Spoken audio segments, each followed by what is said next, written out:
নমস্কার, কলকাতা টিভিতে আপনাদের স্বাগত। আপনাদের সঙ্গে রয়েছি আমি ইন্দ্রাণী। শুরু করছি আজকের ভোটের ক্যারাভ্যান। পুরাণ বলে যে এই জায়গাতে দেবী সতীর গলার নলি পড়েছিল, সেই থেকে এবং সেখানে তৈরি হয় নলহাটেশ্বরী মন্দির এবং সেই থেকে এই জনপদের নাম হয় নলহাটি। যেটা আমরা জানি যে 51টি সতীপীঠের মধ্যে অন্যতম এই নলহাটি। নলহাটি মায়ের মন্দিরে যখন পুজো হয়, অর্থাৎ বাৎসরিক যে পুজো হয়, সেখানে মাছ আনা হয়, পোলাও থাকে ভোগে এবং মাছের মুড়ো ভোগে দেওয়া হয়। এটাই আমাদের বাংলার সংস্কৃতি। এখানে কোনো আমিষ এবং নিরামিষের বাধা থাকে না।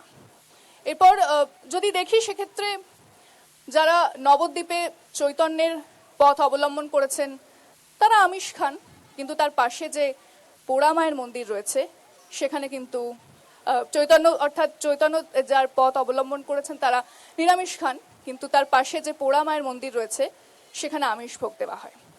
সেই নলহাটি কংগ্রেসের হাতে ছিল।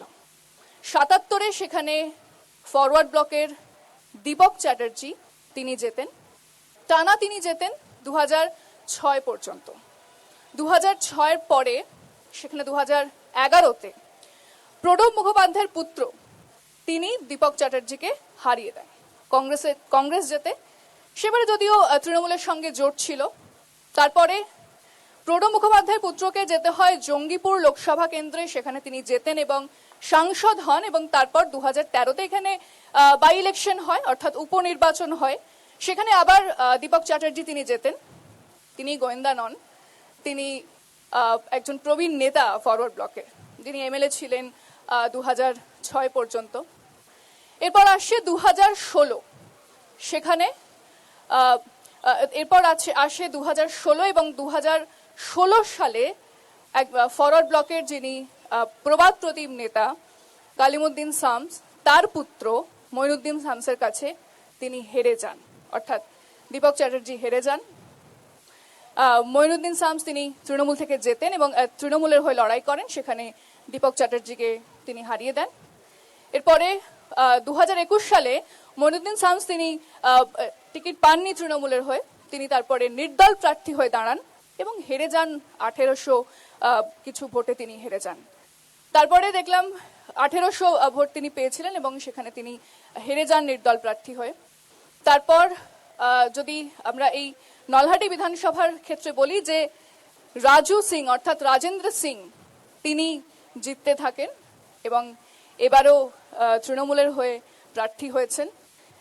তখনও দেখেছিলাম যখন 21-এর বিধানসভা তৃণমূল প্রথম স্থানে, তারপর বিজেপি দ্বিতীয় স্থানে এবং ফরওয়ার্ড ব্লক তৃতীয় স্থানে চলে আসে।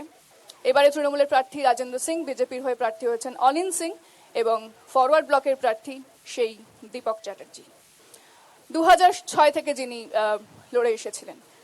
এবার নলহাটিতে বহু সমস্যা আছে, যে পাথরের খাদান রয়েছে, সেই খাদান থেকে অবৈধভাবে পাথর চালান হয় এই অভিযোগ রয়েছে, দাদাগিরি গুন্ডাগিরি হয় এই অভিযোগ রয়েছে।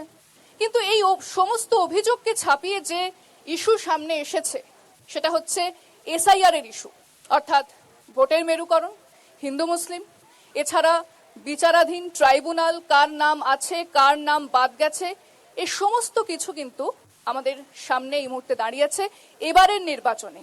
এছাড়া অনেক ইস্যু আছে, কিন্তু এসআইআর নিয়ে সবচেয়ে বেশি আলোচনা করা হচ্ছে। আজকে আমরা বিভিন্ন বিষয় নিয়ে, অর্থাৎ স্থানীয় বিষয় নিয়ে এবং অবশ্যই এসআইআর এর ইস্যু নিয়ে আলোচনা করব। তার আগে আমার সঙ্গে যারা রয়েছেন তাদের পরিচয়টা একবার করিয়ে দিই। তৃণমূলের তরফ থেকে রয়েছেন অচিন্ত ব্যানার্জি, আপনাকে স্বাগত জানাবো। বিজেপির তরফ থেকে রয়েছেন বিপ্লব ওঝা, আপনাকেও স্বাগত জানাবো। এবং সিপিএম তথা ফরওয়ার্ড ব্লকের তরফ থেকে রয়েছেন আকবর আলী, আপনাকেও স্বাগত জানাবো। কি হতে চলেছে এই নির্বাচনে? কে হবে ভোট কাটুয়া, কে বেশি ভোট পাবে, কে কম পাবে, কে দ্বিতীয়, কে প্রথম, তৃতীয়, সেটা তো অর্থাৎ 4 তারিখ 4 মে বোঝা যাবে। কিন্তু তবু আমরা যারা প্রতিনিধি রয়েছেন তাদের কাছ থেকে জানবো যে কেন মানুষ তাদের ভোট দেবেন। আমি আকবরদা আপনার কাছেই আসবো। কি মনে হচ্ছে যে কেন মানুষ ভোট দেবেন, কি চাইবেন মানুষের কাছে? নমস্কার, কলকাতা টিভিকে অনেক অভিনন্দন এরকম একটা শো আমাদের নলহাটির মতো একটা জায়গায় করবার জন্য। কারণ আপনি প্রথমে যে প্রশ্নটা করেছেন যে বামপন্থীদেরকে এই যে 2026 সালের নির্বাচনে কেন ভোট দেবে। এখন এর ভোট দেওয়ার অনেকগুলো কারণ আছে। আপনি অনেক কথা বললেন যে 2011 সালে পশ্চিমবঙ্গে বামপন্থী সরকারের পরাজয় হয়েছে এবং তারপরে মমতা ব্যানার্জির নেতৃত্বে পশ্চিমবঙ্গে তৃণমূল কংগ্রেস ক্ষমতায় এসছে।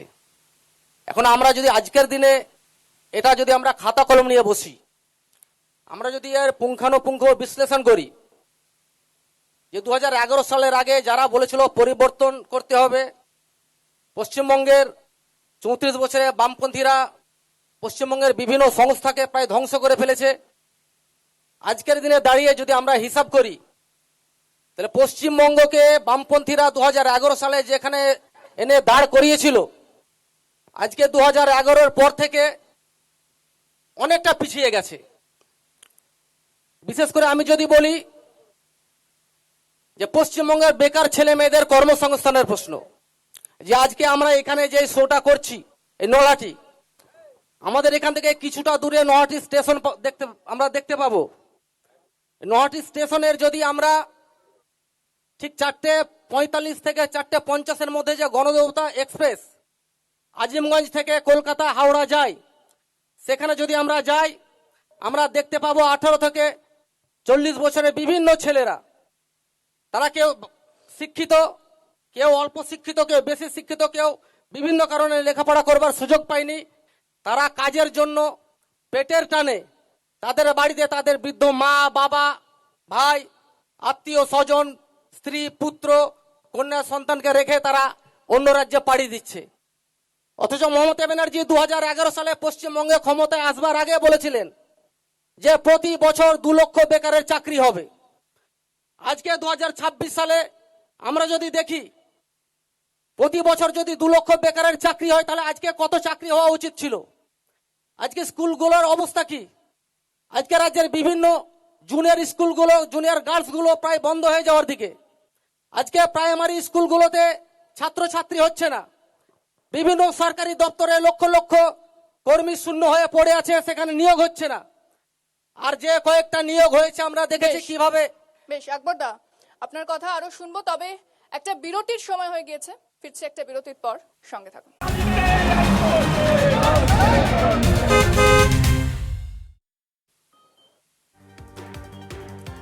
ফিরে এলাম বিরতির পর। আপনারা দেখছেন ভোটের ক্যারাভান কলকাতা টিভির। আমরা নলহাটিতে রয়েছি। আমি যাব তৃণমূলের যিনি প্রতিনিধি রয়েছেন এই মুহূর্তে অচিন্ত বাবু, আমি তার কাছে যাব। অচিন্ত বাবু, যে প্রশ্নটা আপনাকেও করব সেই একই, যে কেন মানুষ আপনাকে তাহলে আপনাদের দলকে ভোট দেবে? শুভ সন্ধ্যা। প্রথমে যারা কলকাতা টিভিকে অসংখ্য ধন্যবাদ। যে প্রশ্ন আমার কাছে এসেছে যে আমাদের দলকে ভোট দেবে কেন, খুব সুন্দর প্রশ্ন। এই উত্তর আমি দেবে কেন, জনগণ উত্তর দেবে।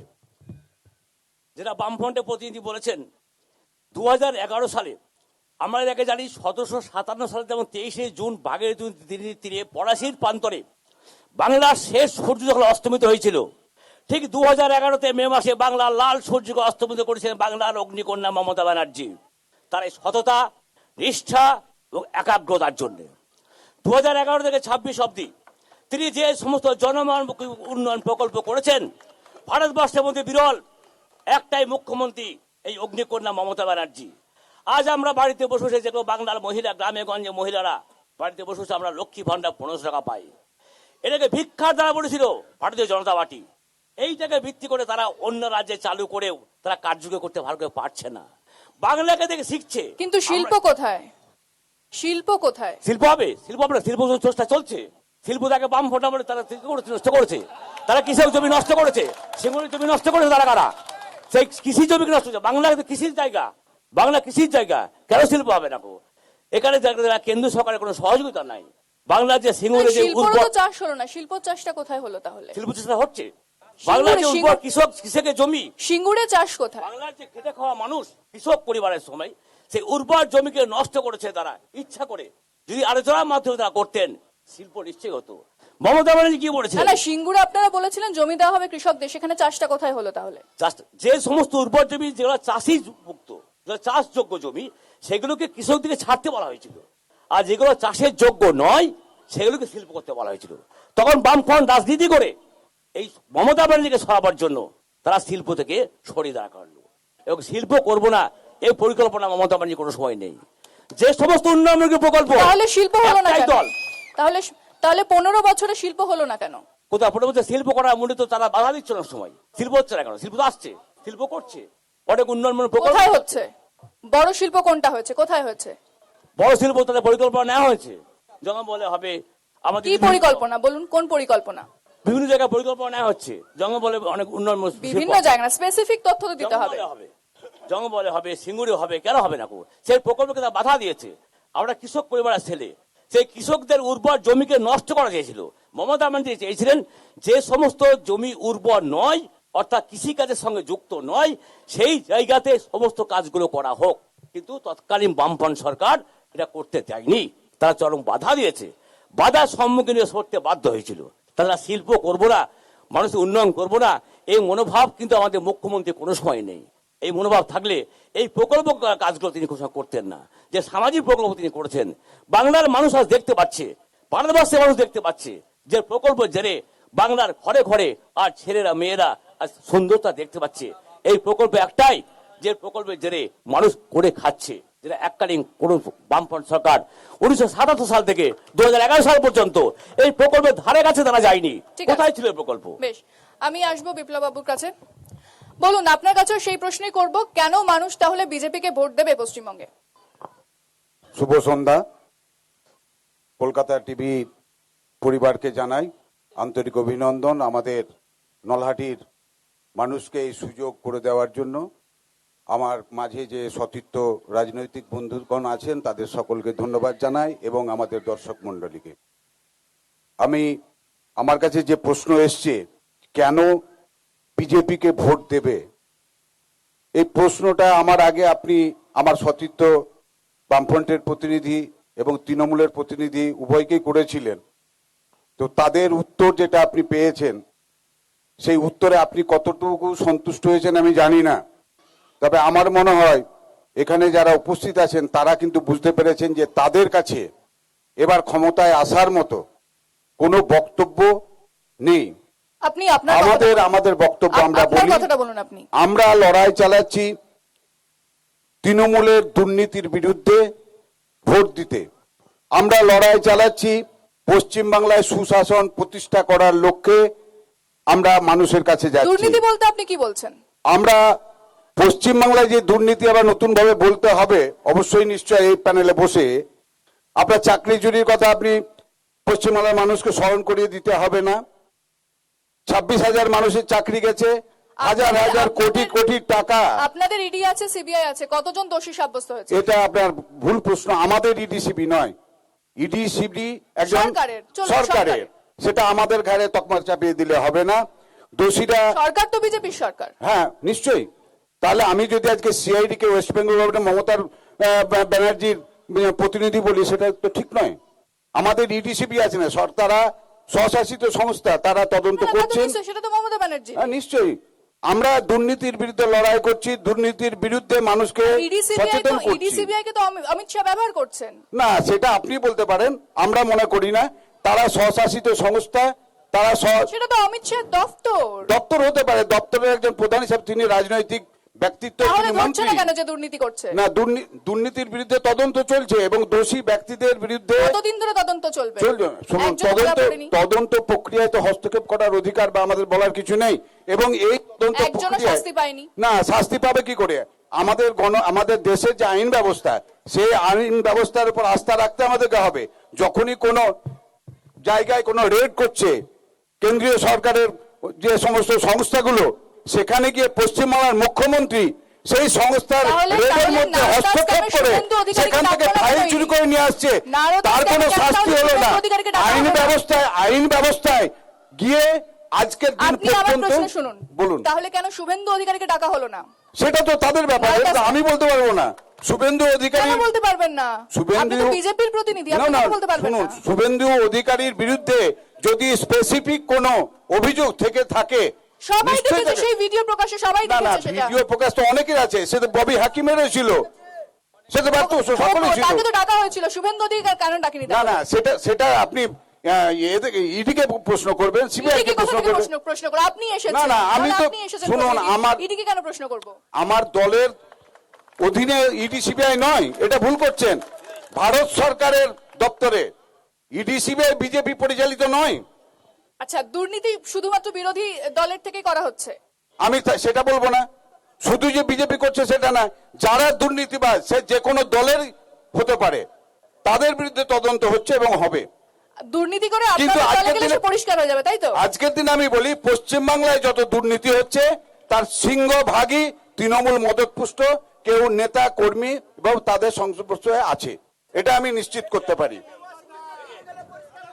আচ্ছা, আমরা আসবো আলোচনায় আসবো, আমি শুনবো আলোচনায় আসবো। তবে আবার একটা বিরতির সময় হয়ে গিয়েছে, আমরা আলোচনায় ফিরছি একটা বিরতির পর, সঙ্গে থাকুন।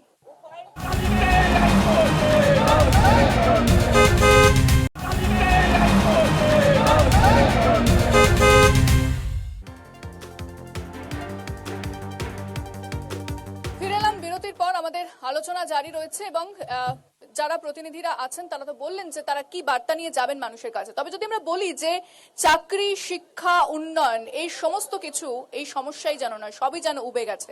এখন একটাই সমস্যা সামনে আসছে, সেটা হচ্ছে এসআইআর। কার নাম আছে, কার নাম বাদ গেছে, আদালত, ট্রাইব্যুনাল এবং একটা ভোটের মেরুকরণ, এই সমস্ত কিছু সামনে আসছে। তাহলে যে ভোটাররা সরকার নির্বাচন করতেন, এখন কি সরকার বলে দেবে তাহলে কারা ভোটার? আমি আসবো অচিন্ত বাবুর কাছে। তাহলে কি সরকার বলে দেবে কারা ভোটার? আমি আগের প্রশ্ন একটু বলছি, আমি ইডি সিবিআই আমাদের যে প্রতিনিধি তারা বলেছেন, ইডি সিবিআই যিনি স্বরাষ্ট্র দপ্তর কেন্দ্রের, এই স্বরাষ্ট্রমন্ত্রী নিজেই তো জেলখাটা আসামি, তার নিয়ন্ত্রণে ইডি সিবিআই। ইডি সিবিআই হচ্ছে এখানে ভারতীয় জনতা পার্টির বা বিজেপির একটা এজেন্ট।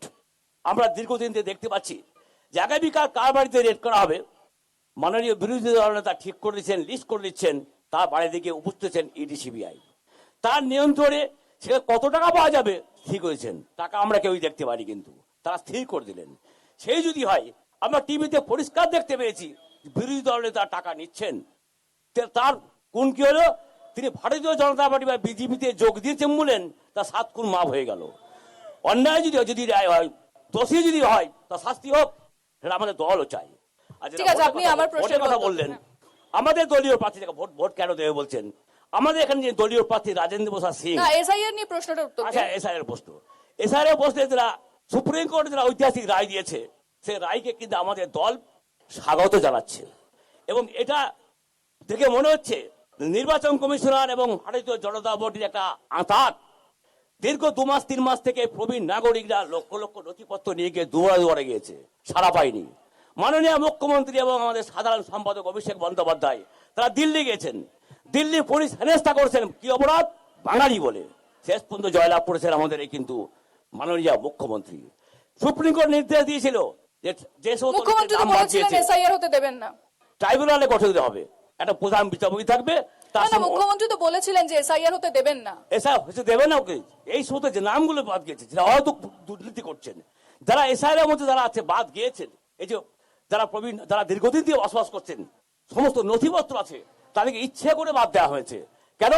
তারা একটা সমীক্ষা করেছিল বিজেপি, যে আমরা যদি এসআই না করি আমরা 46 থেকে 49টা সিট পাবো এখানে, সেই এসআই করে এদেরকে বাদ করা হোক। বিরোধী নেতা কি বলেছেন যে রোহিঙ্গা 1,20,00,000 বাদ, তিনি কি স্ট্যাটিস্টিকের উপরে বেশি করেছেন? জানতেন যে 1,20,00,000 বাদ যাবে, তার সঙ্গে কি নির্বাচন কমিশন আঁতাত ছিল?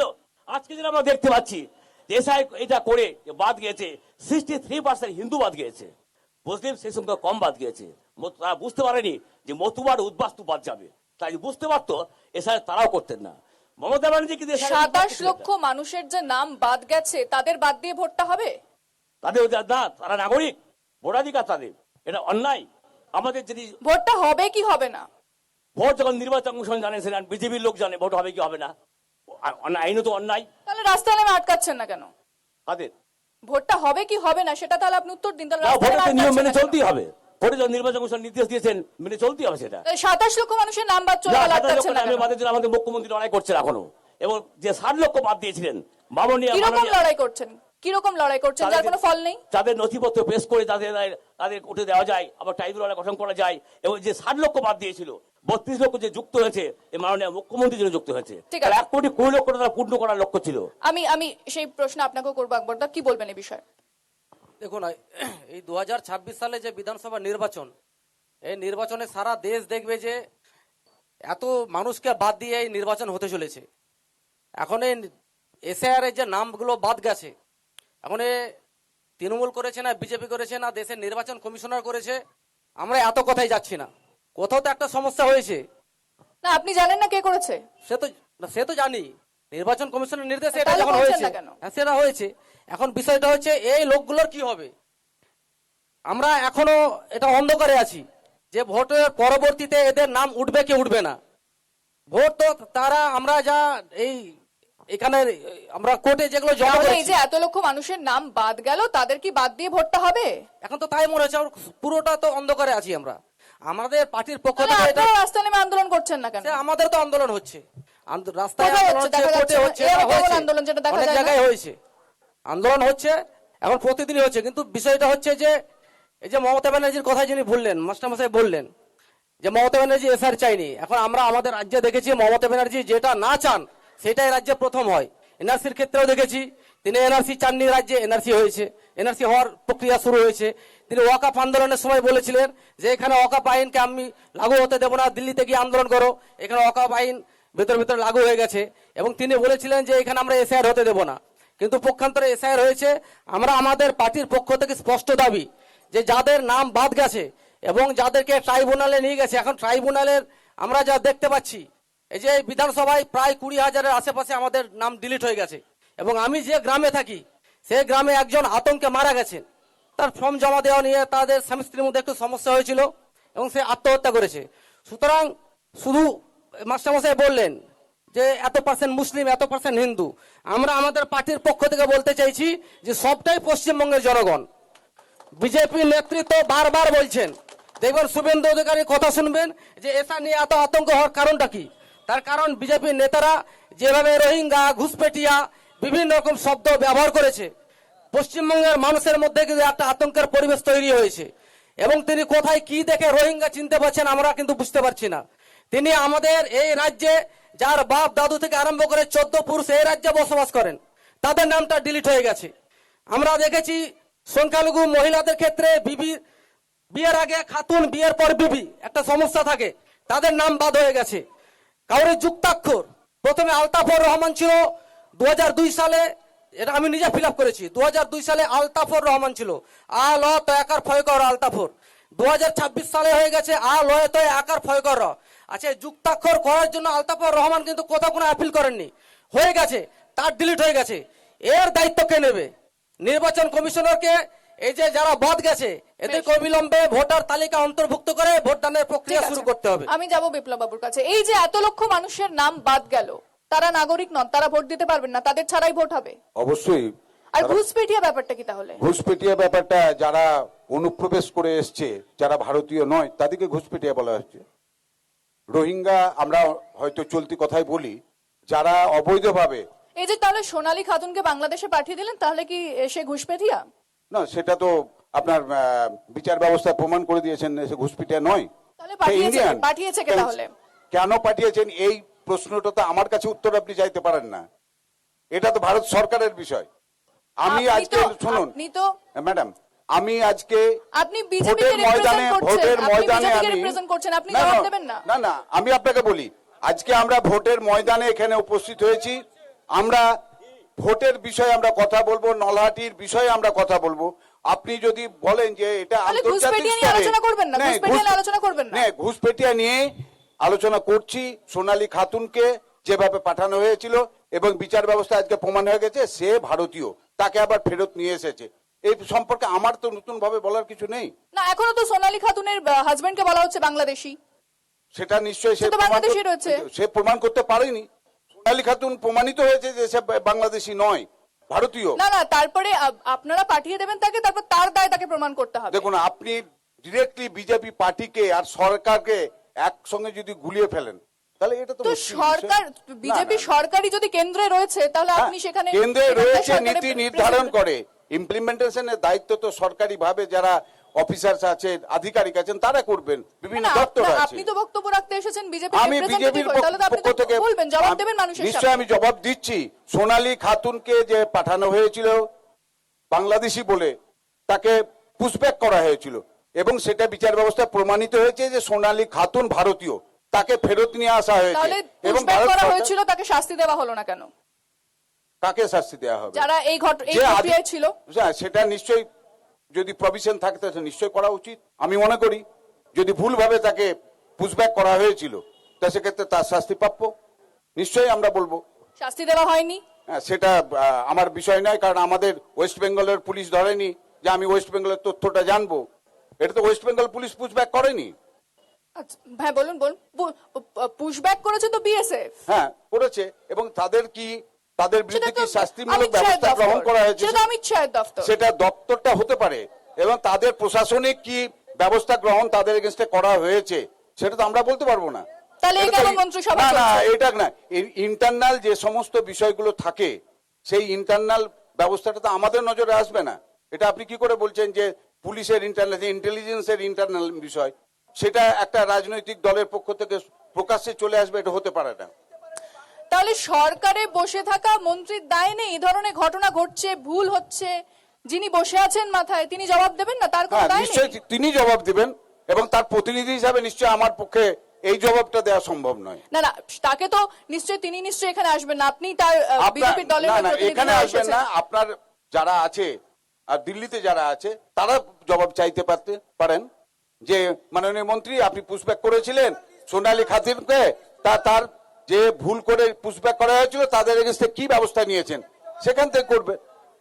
তাহলে আপনার কাছে উত্তর নেই আপাতত। তাহলে না, আপনি উত্তর এটা নেই। বলুন, তাহলে আপনি এটা বলুন কত রোহিঙ্গা আপাতত ধরা হয়েছে, এই উত্তরটা দিন। আমি রোহিঙ্গা কেন বাদ গেছে, শুনুন, এই তথ্যটা আপনি আমার কাছে কি করে চাইবেন?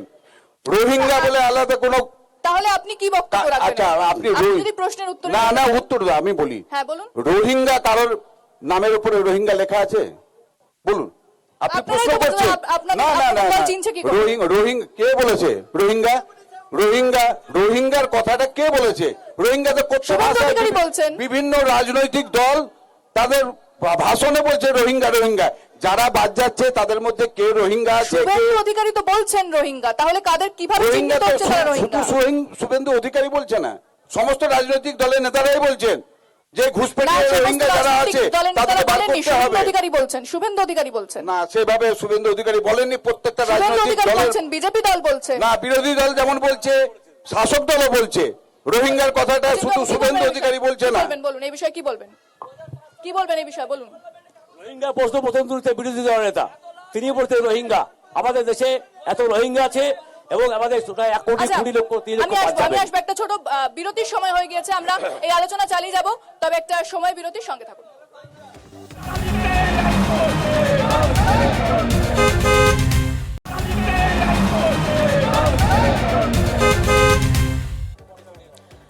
ফিরে এলাম বিরতির পর। আমাদের সঙ্গে এই মুহূর্তে কংগ্রেসের তরফ থেকে উপস্থিত হয়েছেন বদরুজ্জামান, আপনাকে স্বাগত জানাবো কলকাতা টিভিতে। এবং উনি মাঝপথে এসেছেন, ওনাকে বলে দিই যে আমরা এসআইআর নিয়ে আলোচনা করছি। এই যে বারবার ঘুষপেঠিয়া, রোহিঙ্গা এবং এত মানুষের হয়রানি, এসআইআর ইস্যু সবসময় উঠে এসেছে, যে শিক্ষা বা উন্নয়ন, এই সমস্ত ইস্যু মানুষ কথা বলছেন। এখন একটাই ইস্যু, সেটা হচ্ছে এসআইআর। তো আপনার কাছেই যাই, তাহলে কি মনে হচ্ছে যে এই যে মানুষে এত হয়রানি শিকার হচ্ছেন, তাহলে কি এটা ভোট বাক্সের প্রভাব পড়বে? এই ঘুষপেঠিয়া, রোহিঙ্গা বারবার করে উঠে আসছে, কতজন তাহলে চিহ্নিত হলেন? আপনার মাইক আছে ওখানে।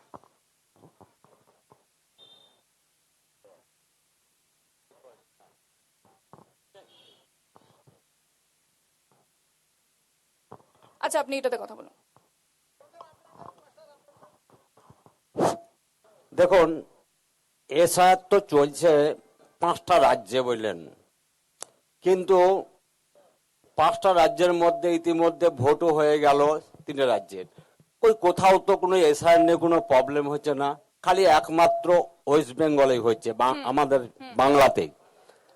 আচ্ছা বলুন তো, এই এসআইআরটা তো একটা মানে কে, কেন্দ্র সরকার 119 কোটি টাকা দিয়েছে, ঠিক আছে, কিন্তু এই এসআইআরটা কে সংশোধন করছে বলুন তো? এই রাজ্য সরকারের 90,000 কর্মী, ঠিক কি না? তাহলে এই এই যে প্রবলেমটা হচ্ছে, এটা তো রাজ্য সরকারের কর্মচারীরাই তো করেছে।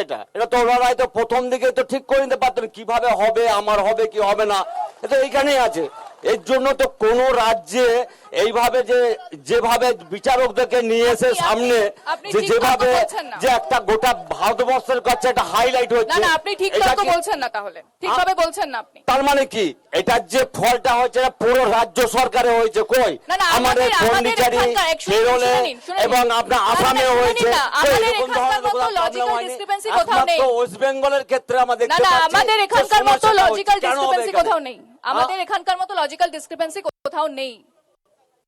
লজিক্যাল ডিসক্রিপেন্সি ঠিক করছে এআই, কোনো বুঝলাম। কর্মচারী নয়। কিন্তু আমরা তো মনে করেন সেই না, AI কে সাজানো তো কি করে? সে তো AI তো machine- উপর না, থেকে না, এসে তো না, চলে না। যাচ্ছে না, AI কে না। তো আমরা তো সাজিয়ে দিচ্ছি। ডেটা ইনপুট হচ্ছে মেশিনে, সেটা তো এআই করছে, সেটা তো এআই করছে, কম্পিউটারাইজড। এআই টা তো মনে করেন আমার যেটা আছে সেটাই তো এআই কে দেবে। এটা যদি আপনি ঠিক করে না দেন তাহলে এআই কি করবে? এআই যে ভুল দিলে কেউ বুঝে ঠিক চলে আসবে। কেউ ঠিক করার ব্যাপার নেই এখানে, কেউ ঠিক করার ব্যাপার নেই। এআই করছে, তাহলে আপনি বিষয়টা AI জানেন না। করছে, তা অন্য লজিক্যাল ছেলে কেন ডিসক্রিপেন্সি হচ্ছে না? কিভাবে হচ্ছে, কি আপনার প্রক্রিয়া, কথা তাহলে আমি- আপনি জানেন না। আপনার কথা আমি মেনে নিলাম। অচিন্ত্যবাবু বলুন। আমি যে কোন জায়গাতে ঘটছে না, ঠিক আছে, আমি পাঁচ আমি পাঁচটা বুঝতে পেরেছি রাজ্যের আপনি মধ্যে কতটা ধরে রাজ্যে তো কতটা বুঝতে দুশো পেরেছি। অথচ বাংলা ওয়েস্ট দখল বেঙ্গলে করা। হচ্ছে কেন?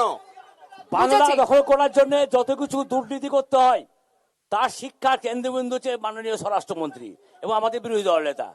বাংলা দখল করার জন্য অহেতুক চাপ, তারা অন্য জায়গা থেকে বিচারক নিয়ে আসছেন, মাইক্রো অবজারভার চেঞ্জ করছেন, অর্থাৎ সেই চাপটা দেওয়ার জন্য বাংলা দখল করার জন্য এবং এই সমস্ত আমাদের নিজস্ব তৃণমূলের ভোট যাতে বাদ যায়, তৃণমূলের ভোটগুলো বাদ দিয়ে বিজেপিকে জয়লাভ করতে হবে, বাংলাকে জয়লাভ করতে হবে। বাংলায় ওদের কি মধু আছে বাংলায় এসে দখল করতে হবে? বাংলায় মধু তোমরা পাবে না। আচ্ছা বদরুদ্দিন বাবু, আপনি মাইকটা নামিয়ে রাখুন, যখন বলতে বলবো তখন বাংলা দখল করার ক্ষমতা তোমাদের নেই। যতদিন আমাদের বাংলার অগ্নিকন্যা মমতা ব্যানার্জি আছে, বাংলা দখল করার সামর্থ্য তোমাদের নেই। তোমরা এসে ওই প্রতিদিন Delhi to Nalhati, Delhi to Kolkata, Delhi to Bardhaman television যাই করে এই জনসংযোগ হয় না। আমাদের দলের কর্মীরা, আমাদের দলীয় নির্দেশ, আমরা শীত গ্রীষ্ম বর্ষা মমতা ব্যানার্জি ভরসা, আমরা জনগণের সঙ্গে যোগাযোগ রাখি, জনসংযোগ আছে। বিজেপির প্রতিনিধিরা বছরে 3 দিন এসে ঠিক আছে। তোতাপাখির মতো এসে আমি জনসংযোগ ঠিক করে আছে, এখান আমি থেকে আসবো চলে আপনার যান। কাছে। এইভাবে ভোট হয় না।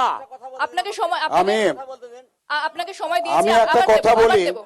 আমি একটা কথা বলি আমাদের দেবো। তৃণমূলের প্রতিনিধি অচিন্দা বললেন যে শীত গ্রীষ্ম বর্ষা তৃণমূলী ভরসা। ধন্যবাদ। আমি আজকে প্রশ্ন করবো অচিন বাবুকে যে নলহাটি মিউনিসিপ্যালিটি 2017 সালে নির্বাচন হয়েছিল, নির্বাচিত সরকারের মেয়াদ 2022 সালে শেষ হয়েছে। গণতন্ত্র প্রেমী মানুষ, গণতন্ত্রের ধারক বাহক আমাদের মাননীয় মুখ্যমন্ত্রী 2022 সাল থেকে 2026 সাল নলহাটিতে কি এমন উপদ্রুত পরিস্থিতি হলো, নলহাটিতে কি যুদ্ধকালীন পরিস্থিতি হয়েছিল যে নলহাটি মিউনিসিপ্যালিটি এলাকার নলহাটি ঠিক আছে। মিউনিসিপ্যাল ইলেকশন করা হলো ঠিক না? আছে, আপনার কাছে আমি যখন মনে আসবো করি তখন উত্তর দেবেন। শুধুমাত্র হারের আপনার কাছে ভয়ে, যখন আসবো তখন উত্তর শুধুমাত্র দেবেন। ক্ষমতাচ্যুত হওয়ার ভয়ে নলহাটি ঠিক আছে, মিউনিসিপ্যালিটির আপনি নির্বাচন কেন করা হয়নি। কেন হয়নি তাহলে? বলি দলাটি আমাদের এই আলোচনা কিন্তু পৌরসভা ভোট নিয়ে নয়, আমাদের আলোচনা বিধানসভার ভোট, বিধায়কের ভোট। যখন পৌরসভা আসবে, পৌরসভা নলহাটির মানুষ বিধানসভায় ভোট আচ্ছা, দেবে। মাঝখানে বলবেন না। নলহাটির মানুষ বিপ্লব বাবু, ষোলোটা মাঝখানে ওয়ার্ডে বলবেন আমরা না, জিতবো। মাঝখানে বলবেন না। এটা পৌরসভা ভোট নয়, এই মঞ্চটা বিধানসভার, তাই বিধানসভা নিয়ে আলোচনা হবে। যখন পৌরসভা মঞ্চ হবে, পৌরসভা এসআই ঠিক নিয়ে আছে, আলোচনা, ঠিক আছে। দলীয় আমি- প্রার্থী নিয়ে আমি আলোচনা। আকবরদার কাছে আসবো। এই যে লজিক্যাল ডিসক্রিপেন্সির কথা কিছুক্ষণ আগে আপনি বলছিলেন, সেটা উনি মানতে চাইছেন না। বলুন তাহলে, ওনার উত্তর দিন। কংগ্রেসের প্রতিনিধি যিনি এই কথাগুলো বললেন, আমার মনে হয় এসআইআর সম্পর্কে তার বোঝাপড়ার একটু অভাব আছে। আমরা আমাদের পার্টির পক্ষ থেকে বলছি যে এসআইআর পুরো প্রক্রিয়ায় আপনি যে এআই এর কথা বললেন এবং বাইরের রাজ্য থেকে যে বিচারকরা এসেছিল তাদের মাথায় যে কিভাবে তারা মানে একদম বিজেপির বীজ ভরে এসেছিলেন, আমি এই কথা সরাসরি বলছি। কারণ একটা ব্লকের এক কর্মীর সঙ্গে আমাদের কথা হচ্ছিল, বলছে তারা না জানে হিন্দি, না জানে বাংলা, আর আমরা ইংরেজিতে ভালো করে বলতে পারছি না। বলছে আমাদের চোখের সামনে বৈধ ভোটার তারা ডিলিট করে দিচ্ছে, কিন্তু আমরা তাদেরকে বোঝাতে পারছি না এবং তারা কোনো কথাই শুনছে না। এই এই বিধানসভা এলাকায় সারা রাজ্য জুড়ে যেভাবে এসআইআর নাম বাদ গেছে, আপনি যদি এটা একটু তল্লাশি করে দেখবেন, যাদের নাম বাদ গেছে তার 14 পুরুষ, আমি আবার বলছি, তার দাদু এখানে বসবাস করেছেন। এবং বিজেপির যিনি প্রতিনিধি আছেন, আমি তাকেও বলবো যে তিনিও আমার সঙ্গে একমত হবেন যে ঘুষপেটিয়া, রোহিঙ্গা, তিনি আজকে এখানে যদি অস্বীকার করেন তাহলে কিন্তু সেটা আলাদা কথা। কিন্তু শুভেন্দু অধিকারী, অমিত শাহ, নরেন্দ্র মোদী যেভাবে সাম্প্রদায়িক উস্কানিমূলক কথাবার্তা বলছেন এই বিধানসভা নির্বাচনে, তাতে যদি রোহিঙ্গা, ঘুষপেটিয়া যদি তিনি প্রমাণ করতে না পারেন তাহলে তার উত্তর তাদেরকে দিতে হবে। আজকে মফস্বল এলাকায় এত এত মানুষ বাদ যাচ্ছে, প্রতিদিন তাদেরকে কোর্টে ছুটতে হচ্ছে, এর দায়িত্ব কে নেবে? মানুষ হয়রানির একসাথ হচ্ছে। কখনো বলছে এসডি অফিসে ফর্মগুলো জমা হবে, তারপরে বলছে এসডি অফিসে হবে না, রামপুরহাট কলেজে হবে। সেই দৃশ্য যারা আমরা দেখেছি সোশ্যাল মিডিয়ায়, সকাল 6টা থেকে তারা লাইন দিয়ে দাঁড়িয়ে আছেন, দুপুর 11টা 12টায় বলছেন এখানে আর জমা নেওয়া হবে না, রামপুরহাট কলেজ যেতে হবে। এসডি অফিস থেকে আবার রামপুরহাট কলেজ তাদেরকে ছুটতে হচ্ছে। কারোর ছোট বাচ্চা আছে, কেউ বয়স্ক মহিলা বা বয়স্ক পুরুষ, তাদেরকে আজকে প্রমাণ করতে হবে যে তারা এই দেশের নাগরিক। এই জায়গায় আমাদের দেশের নির্বাচন কমিশন এই বিজেপির পরামর্শে আমাদেরকে এই জায়গায় এনে দাঁড় করিয়েছে। সুতরাং এই যে আগামী বিধানসভা নির্বাচন, এই নির্বাচনে রাজ্যের জনগণের জবাব দেবে। ঠিক আছে, তাহলে আচ্ছা আমি আসবো, আমি আলোচনা জারি রাখবো, আলোচনা চলবে আমাদের। তবে একটা বিরতির সময় হয়ে গেছে, আবারও সঙ্গে থাকুন আপনারা সবাই।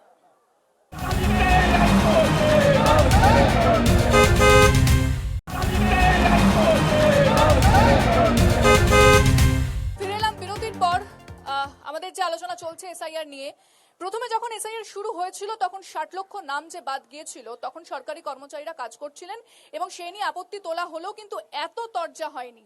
তারপরে দেখা গেল যে বিভিন্ন জায়গায় নোটিশ আসতে শুরু হলো দিল্লি থেকে, সেখানে এলো লজিক্যাল ডিসক্রিপেন্সন। এখানে কিন্তু যারা সরকারি কর্মী তাদের হাত নেই, তারা এই লজিক্যাল ডিসক্রিপেন্সন নিয়ে কিছু বলতে পারছেন না। এরপরে যে আপত্তি এবং ঘোর রাজনৈতিক তরজা, এটা নিয়ে শুরু হলো। এখনো দেখা যাচ্ছে যে কয়েক লক্ষ, শুধু কয়েক লক্ষ বলবো না, 27 লক্ষ মানুষের নাম বাদ গেছে। তাহলে এরা নাগরিক নন? এ কেমন গণতন্ত্র চলছে? তাহলে সরকার বলে দেবে কারা নাগরিক এবং কারা ভোট দেবে? আমি যাবো আপনার কাছে, বলুন তাহলে কি বলবেন? আচ্ছা, আমি তার আগে একটা কথা বলে দেই।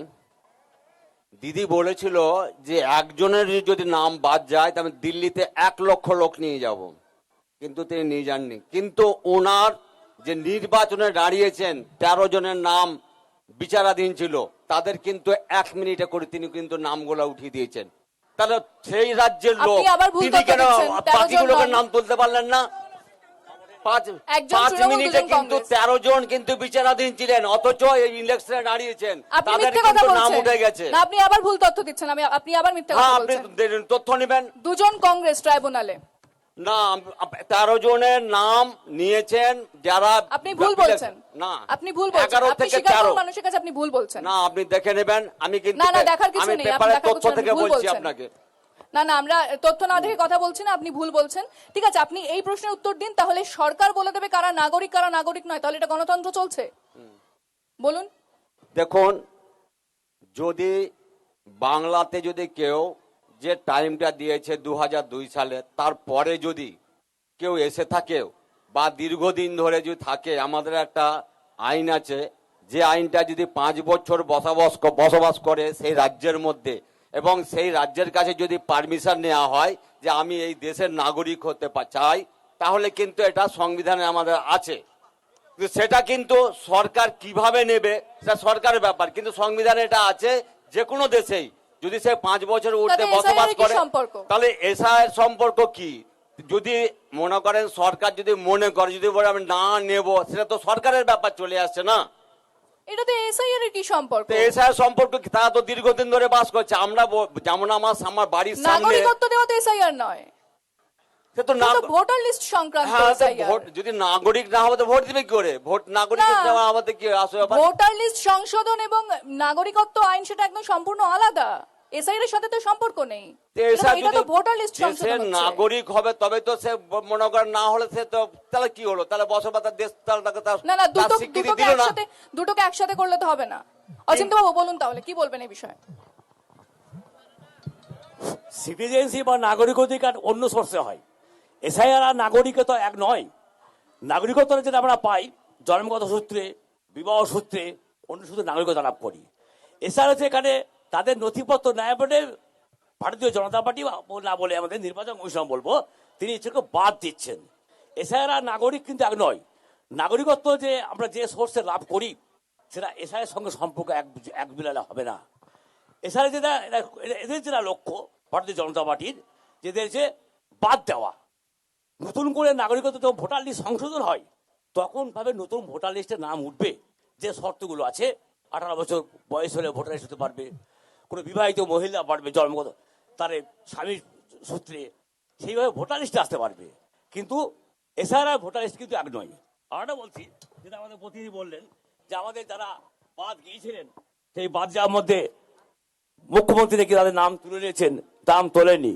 এখনো বাদ আছেন বিশিষ্ট নেতৃবৃন্দর রফিকুর রহমান আমডাঙ্গার বিধায়ক, সাতিশ খোন্দার চণ্ডীতলার বিধায়ক, মোহাম্মদ গোলাম মারবানি কুমারগঞ্জের বিধায়ক তোরাব হোসেন মন্ডল, জিয়াউর রহমান ব্লক সভাপতি কালীগঞ্জ, জাকির হোসেন এটা হয়েছে, আব্দুর রাজ্জাক বিধায়ক জলঙ্গি, মোহাম্মদ গোলাম মারবানি নৈহাটি 2 নম্বর ওয়ার্ডের কাউন্সিলর সুশান্ত সরকার, এরকম প্রত্যেকে জনপ্রতিনিধি, এদের নাম কিন্তু এখনো ওঠেনি গো।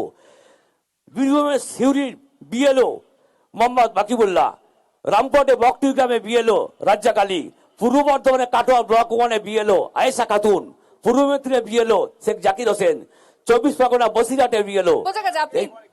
আপনি আপনি আপনি আমার প্রশ্নের উত্তর দিন। তাহলে এই যে এসআইআর চলছে এর কি ভোটে তাহলে অর্থাৎ ভোট বাক্সে প্রতিফলিত হবে মানুষের ক্ষোভ? অবশ্যই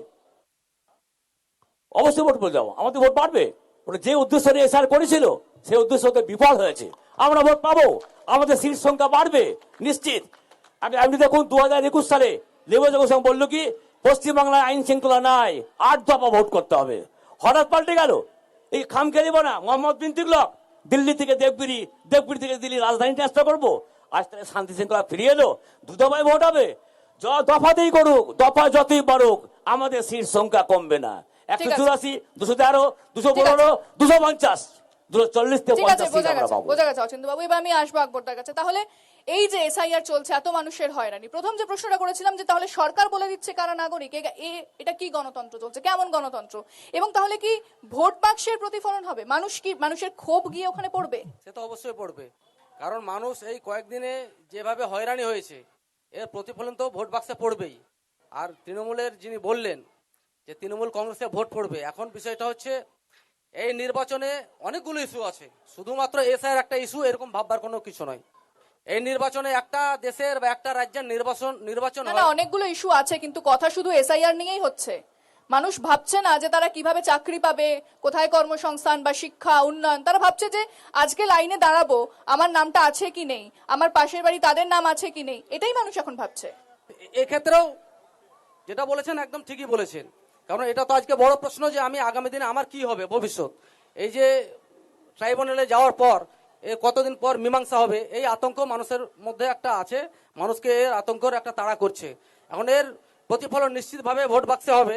এবং আমরা আমাদের পার্টির পক্ষ থেকে স্পষ্ট করে বলছি, যেদিন থেকে এসআইআর ফর্ম বিলি হয়েছিল এবং যেদিন থেকে এসআইআর ফর্ম ফিল আপ থেকে শুরু করে যাবতীয় প্রক্রিয়ায় সারা রাজ্য জুড়ে যেভাবে আমাদের ওই কোভিডের সময় যেভাবে রেড ভলেন্টিয়ার মাঠে নেমেছিলেন, সেভাবে এসআইআর ফর্ম ফিল আপের সময় বামপন্থী ছাত্র, যুব, মহিলারা, বিভিন্ন অংশের মানুষ, আমাদের বামপন্থী মানুষ, তারা মানুষের পাশে ছিলেন এবং তাদেরকে এই প্রক্রিয়ায় সাহায্য করেছেন। তার প্রতিফলন নিশ্চিতভাবে এই 2026-এর নির্বাচনে আমরা পাবো। আর অন্য প্রসঙ্গ যদি আপনি বলেন সেটা তো আপনি নিষেধ করলেন, কিন্তু আমি যেটা আবার বলছি, এসআইআর একটা বড় ইস্যু অবশ্যই, কিন্তু এর বাইরেও যে ইস্যু আছে শিক্ষা, স্বাস্থ্য, কর্মসংস্থান, ছেলে মেয়েদের লেখাপড়া, এই সবটা নিয়েই যদি আমরা আজকের দিনে দেখি তাহলে পশ্চিমবঙ্গের তৃণমূল কংগ্রেসকে আমরা শূন্য ছাড়া কিছু দিতে পারবো না। তার কারণ বিধানসভা নির্বাচন হচ্ছে নলহাটির, এই নলহাটির বিষয় নিয়ে আমাদের একটু আলোচনা করা উচিত। যিনি একথা বলেছেন, না সে বিষয়ে আসবো সে বিষয়ে। তাহলে আমি বিপ্লব বাবুর কাছে আসবো। এই যে এসআইআর, মানুষের ক্ষোভ, হয়রানি, এটা কি কোথাও বিজেপির কাছে বুমেরাং হবে? আমার মনে হয় বৈধ নাগরিক যেন একটাও ভোটার অধিকার থেকে বঞ্চিত না হয়, সেটা আমরা কামনা করি, আমরা প্রত্যেকেই কামনা করি। আর এসআইআর যাদের নাম বাদ গেছে, ভোট দিতে পারছে না, এটা ভাবার কোনো কারণ নয়। আমার সতীর্থ তৃণমূলের নেতৃত্ব বলে দিলেন যে তার সুফলটা তারাই পাবেন। আমরা মনে করি পশ্চিমবাংলার মানুষ এখন বিশ্বাস করছে সারা ভারতবর্ষের 5টা জায়গায় এসআর হলো, কোথাও কোনো গন্ডগোল হলো না। আর পশ্চিমবাংলার ক্ষেত্রে যত গন্ডগোল, সুপ্রিম কোর্ট পর্যন্ত মাননীয় মুখ্যমন্ত্রী নিজে প্লিড করলেন। শুধুমাত্র লোক দেখানো কাজ করে ফায়দা লোটার চেষ্টা করলেন। মানুষ জানছে পশ্চিমবাংলায় এসআর নিয়ে যত গন্ডগোল হয়েছে তার জন্য দায়ী একমাত্র তৃণমূল। তাই মানুষ কিন্তু তৃণমূলের বিপক্ষে ভোট দেবে। ভাবার কোনো কারণ নাই যে এসআর এর জন্য ফায়দা তারা তুলবেন। এটা বিজেপি হিসাবে আমরা মনে করি। কি বলবেন অচন্দ্রবাবু, যে বলছেন যে সম্পূর্ণ তৃণমূল ভুল দায়ী? ভ্রান্ত কথা। এসআরের জন্য যারা বিশেষ করে প্রবীণ নাগরিকরা যে কষ্ট, যে পরিশ্রম করলো, এর জন্য দায়ী নির্বাচন কমিশনার। নির্বাচন কমিশনার বিজেপির একটা এজেন্ট, এটার জন্য দায়ী। আর এসআরের জন্য আমাদের মমতা ব্যানার্জি যারা কোর্টে গিয়ে লড়লেন, যার জন্য 32 লক্ষ যুক্ত হলো, এটাও যুক্ত হতে পারতো না। ওদের যেটা টার্গেট ছিল 1,20,00,000, ওই স্ট্যাটিস্টিকে এমএসসি বিরোধী দল নেতা তিনি আগেই ঠিক করেছিলেন 1,20,00,000। এসআর শুরু না আবার ঘোষণা করে দিল। আমি ছাত্র, পরীক্ষা দিলাম না, বললাম ফার্স্ট হয়ে যাব, আগেই ঘোষণা করে দিলে 1,20,00,000 বাদ যাবে। উনি কিভাবে জানলেন যে 1,20,00,000 বাদ যাবে? উনি হিসাব করে দেখেছেন 23টা জেলায় হিসাব করতে বসে বসে, অর্থাৎ নির্বাচন কমিশনের সঙ্গে বসে বসে একটা ফর্মুলা তৈরি করেছে। বীরভূমে এত, মুর্শিদাবাদ এত। দেখবেন মুর্শিদাবাদ, মালদা, 24 3টে জেলায় বাদ বেশি গিয়েছে। কেন গেল? ঠিক কেন আছে, গেল? ভবানীপুরে 50,000, নন্দীগ্রামে 14,000। আমি আপনার কাছে আসছি। আর কোথাও তাহলে লজিক্যাল ডিসক্রিপেন্সি হলো না কেন? আমি একটা না না, কথা আমার বলি। প্রশ্ন উত্তর দিন না। হ্যাঁ, আর হ্যাঁ। কোথাও তাহলে লজিক্যাল ডিসক্রিপেন্সি হলো না কেন? সেটা তার জন্য দায়ী উত্তর দেবেন আমাদের মাননীয় মুখ্যমন্ত্রী। তিনি বলেছিলেন তিনি বেঁচে থাকতে। মুখ্যমন্ত্রী কোথা থেকে লজিক্যাল ডিসক্রিপেন্সির উত্তর দেবেন? আমাকে উত্তর দিতে হবে। হ্যাঁ, বলুন না। মুখ্যমন্ত্রী বলেছেন আমি থাকতে এসআর হবে না, এসআর হয়ে গেল। আজকে এসআর নিয়ে যত জটিলতা, যত লজিক্যাল ডিসক্রিপেন্সির প্রশ্ন আসছে, সমস্ত উত্তর আমাদের মাননীয় মুখ্যমন্ত্রীকে দিতে হবে। আমরা তার দায়ভার নেব না। Logical discrepancy controlled by AI, তাহলে মুখ্যমন্ত্রী কি করে কথা বলবেন? উনি সুপ্রিম কোর্টে গেছিলেন, সুপ্রিম কোর্টে গিয়ে আবেদন করেছিলেন, সমস্ত দায়ভার তাকে নিতে হবে। কোন রাজ্যের মুখ্যমন্ত্রী, কোন রাজ্য সরকার আবেদন করার জন্যই তো কিছু নাম আবার যোগ হলো। সুপ্রিম কোর্টে যায়নি। আবেদন করার জন্যই তো কিছু নাম আবার যোগ হলো। এমনি নরমালি হতো যদি উনি সুপ্রিম কোর্টে, 33 লক্ষ নাম যোগ হয়েছিল। যদি উনি সুপ্রিম কোর্টে না যেতেন, আজকে বিচার ব্যবস্থার হাতে না থাকতো, আজকে রাজ্য সরকারের কর্মচারীরা আজকে যদি বিডিও অফিস, এসডিও অফিসে বসে কাজ করতেন, আপনি তাও আমার আমরা উত্তর দিলেন হয়তো না। আশা করতাম আরো আমাদের না, অনেক আপনি আমার মানুষের উত্তর নামগুলো দেননি। উঠে যেত। অন্য কোথাও তাহলে অন্য কোন রাজ্যে লজিক্যাল ডিসক্রিপেন্সি হলো না কেন? কেন শুধু এই বাংলা? হলো না এই কারণে রাজ্য সরকারের সম্পূর্ণ অসহযোগিতা। রাজ্য সরকার চাইছে নির্বাচন যেন বন্ধ হয়। লজিক্যাল ডিসক্রিপেন্সির সঙ্গে রাজ্য সরকারের কি করে সম্পর্ক রাজ্য থাকতে পারে? সরকারের- ইলেকশন কমিশনের ব্যাপারে শুনুন। এআই কন্ট্রোল করছে।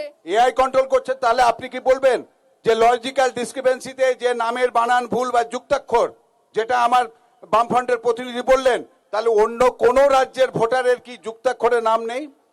তাহলে লজিক্যাল ডিসক্রিপেন্সিতে তার তাহলে নামটা ওখানে তো বাদ গেল না লজিক্যাল কেন? ডিসক্রিপেন্সি হয়ইনি। কেন হলো না? আমার সেটা তো আপনি বলবেন। কেন? আমি আপনাকে প্রশ্ন করছি, কেন হয়নি তাহলে? আপনি উল্টে আমাকে প্রশ্ন আমি করছেন। আপনাকে বলি, আপনি বলছেন এআই নির্ভর। এআই যদি যন্ত্র হয়, তাহলে যদি যুক্তাক্ষরের নাম বাংলার মানুষের থাকার জন্য যদি লজিক্যাল ডিসক্রিপেন্সিতে আটকে যায়, তাহলে সেই নামটা আসামের লোকের ক্ষেত্রে কেন এআই লজিক্যাল ডিসক্রিপেন্সিতে ফেলবে না? ঠিক আছে, আমি এটা আসবো। উত্তর আপনাকেও দিতে হবে। আমি আসবো। সময় এখন একটা আবার বিরতির হয়ে গেছে। আমরা আলোচনা জারি রাখবো, তবে একটা বিরতি নিয়ে ফিরছি, সঙ্গে থাকুন।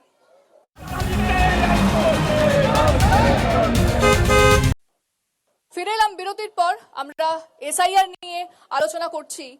এসআইআর প্রক্রিয়া যখন শুরু হয়েছিল তখন প্রথমে 60 লক্ষ নাম যে বাদ হয়েছিল, তারপরে মনে হয় কোথাও এই এত লক্ষ নাম বাদ যাওয়াও যথেষ্ট নয়। তারপর আসে লজিক্যাল ডিসক্রিপেন্সি, এবং সেখানে দেখা যায় যে যাদের নামের বানান, অর্থাৎ যদি কেউ চ্যাটার্জি প্রবলেম হয়, সেক্ষেত্রে চট্টোপাধ্যায় থাকলে প্রবলেম হচ্ছে, এবং দেখা যায় শেখ বা এসকে এই নামের সমস্যা, এই নামের সমস্যা দেখা যায়, এবং এই সমস্ত নাম লজিক্যাল ডিসক্রিপেন্সিতে বাদ হতে শুরু করে। এরপর দেখা যায় কয়েক লক্ষ নাম। তারপরে মুখ্যমন্ত্রী মমতা বন্দ্যোপাধ্যায় তিনি আদালতে যান এবং সেখানে গিয়ে মানুষ করেন। মুখ্যমন্ত্রী আদালতে যাওয়ার পর, সওয়াল করার পর আরো 33 লক্ষ নাম যুক্ত হয়, মানুষের নাম আরো যুক্ত হয় 33 লক্ষ। দেখা যাচ্ছে এখনো কয়েক লক্ষ 27 লক্ষ নাম বাদ রয়েছে। তাহলে নাগরিক নয়, এই প্রশ্ন তো বারবার করতেই হবে। কি বলবেন? মাননীয় মুখ্যমন্ত্রী যদি দিল্লিতে সুপ্রিম কোর্টে না যেতেন তাহলে 33 লক্ষর বেশি হয়তো নাম উঠতো। আমার মনে কি করে হয় বলছেন? আপনি কি করে গ্যারান্টি দিচ্ছেন? আমি বলছি এই কারণেই, উনি সুপ্রিম কোর্টে গিয়ে ছানবিন করার যে পদ্ধতিটা, সেটা কিন্তু রাজ্য সরকারের যারা কর্মচারী তাদের হাতে রাখলেন না। তিনি সওয়াল করে সুপ্রিম কোর্টকে কনভিন্স করলেন এবং সুপ্রিম কোর্ট বললেন যে বিচার ব্যবস্থার মাধ্যমে, বিচারকদের মাধ্যমে 60 লক্ষ তো বাদ দেওয়ার কথা হয়ে গেছিল, আজ ছানবিন কি হবে? না না, কেন হবে না? তারপরে তো চলছিল, ডে টু ডে তাদের না, রিভিউ হচ্ছিল। না না, আপনি 60 ভুল লক্ষ তো বলছেন। বাদ হয়ে গেছিল, না, না, তারপর না, আরো কি না, ছানবিন করা ম্যাডাম, হবে? না, লজিক্যাল ডিসক্রিপেন্সি তো বাদ দেওয়া হয়েছিল। লজিক্যাল ডিসপেন্সি মানে বাদ নয়, ডিলিট মানে বাদ। লজিক্যাল ডিসক্রিপেন্সি মানে বাদ লজিক্যাল নয়। ডিসক্রিপেন্সি যাদের নাম বাদ যাচ্ছে তাদের নাম নো বাদ নো নয়। No no no, still now যাদের লজিক্যাল ডিসক্রিপেন্সি আছে তাতে তাদেরও আবার নাম ফিরে আসবে। লজিক্যাল ডিসক্রিপেন্সি মানে তাদের কোথাও কোনো ভুল আছে। তাহলে তারা ভোট দিতে পারবেন না বলছেন এখন? কারা? যাদের নাম বাদ তারা ভোট দিতে পারবে না, তার নাম ফিরে নির্বাচন আসেনি। কমিশন যে ফাইনাল লিস্টটা ফোকাস করেছে, ফ্রিজ করে দিয়েছেন, সেই ফ্রিজ করার পরবর্তী ক্ষেত্রে যাদের নাম নাই তারা এই নির্বাচনে ভোট দিতে পারবে না। তার মানে এই নয় যে তাদের নাম আর কোনোদিন উঠবে না, এটা নয়, কিন্তু তারা এই অধিকার মানে থেকে- তাদের এইবারে ভোট দেওয়া গেল না, নিশ্চয়ই ভোটের জন্য তাদের এটা তো নামটা আমার, বাদ। ম্যাডাম, এটা তো আমার কথা নয়। মানে এটা এরকম ধরনের হয়ে গেছে, এবারে মাইনে পেল না, পরের মাসে মাইনে না না, পাবে, তাই তো? এটা শুনুন, আপনি একজন রেসপন্সিবল সঞ্চালিকা হিসাবে এটা আমার কাছে, এটা তো আপনারই বলা উচিত যে না, না, নির্বাচন কমিশন। না, তাহলে আপনাকে কোন প্রশ্নটা করবো আপনি বলে দিন। না, আমি বলছি যে আপনি প্রশ্ন করছেন যে আপনি তো একজন দলের প্রতিনিধি হয়ে এসেছেন, অবশ্যই। আপনাকে তো কিছু প্রশ্ন আমাকে করতে হবে। নিশ্চয়ই তাহলে করবেন। আপনাকে কোন প্রশ্ন করবো, তাহলে আপনি একটা লিস্ট দিন না, আমাকে। আমি সেটা বলছি না, কিন্তু এই যে যাদের ভোটের ফাইনাল ভোটার লিস্ট ফ্রিজ করে দেওয়া হয়েছে, তাদের নাম নেই, তারা ভোট দিতে পাবে কি পাবে না, এটা আপনি আমার কাছে প্রশ্ন করছেন। আমি যাব আকবরদার কাছে। এই যে- এটা তো আপনার তাহলে প্রশ্নটা করা উচিত এইবারের নয়। ভোটে তারা ভোট দিতে পারবে যাদের না, নাম উনি নেই তারা বলছেন ভোট পরের দেবে বার কি নাম করে? তুলে দেওয়া হবে, তাহলে শুধু ভোটের জন্য বাদ দেওয়া হয়েছিল।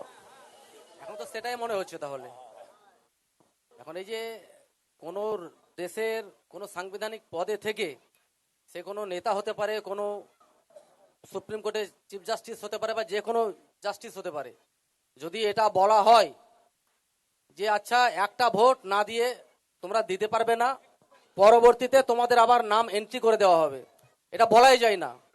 কারণ আমাকে আবার নতুন করে প্রমাণ করতে হবে যে আমরা এই দেশের নাগরিক। আমি প্রথমেই যেটা বলেছি।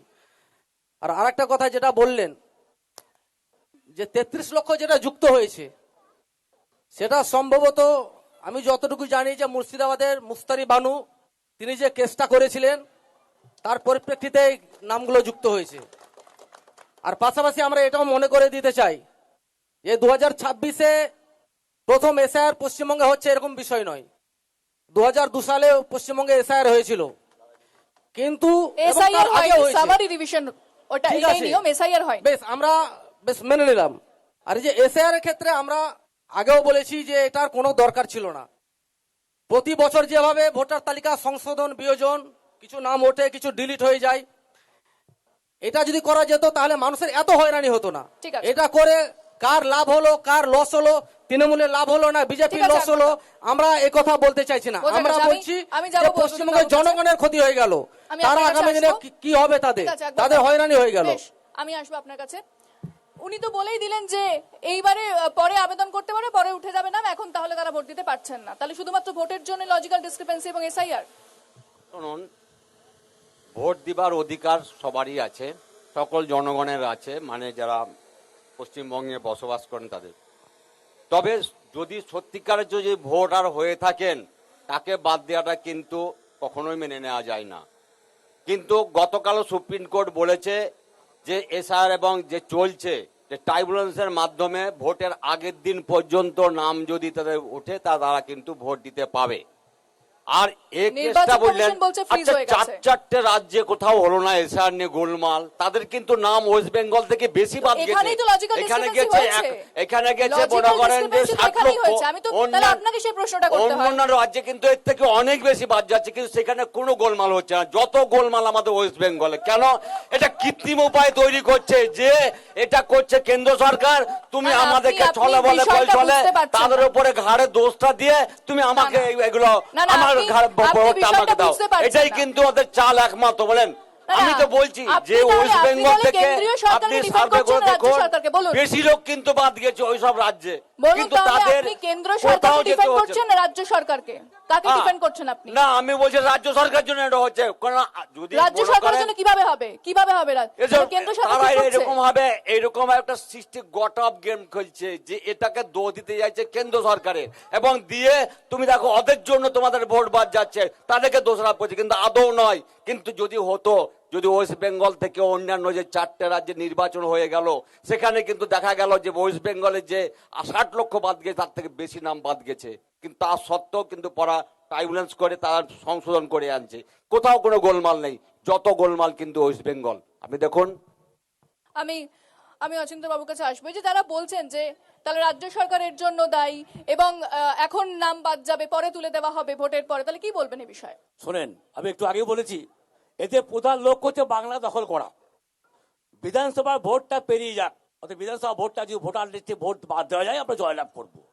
294টা সিটে এই 91 লক্ষ ভোটার, অর্থাৎ 20,000 25,000 বাদ দিতে পারি, আমাদের জয়ের পথটা সুগম হবে।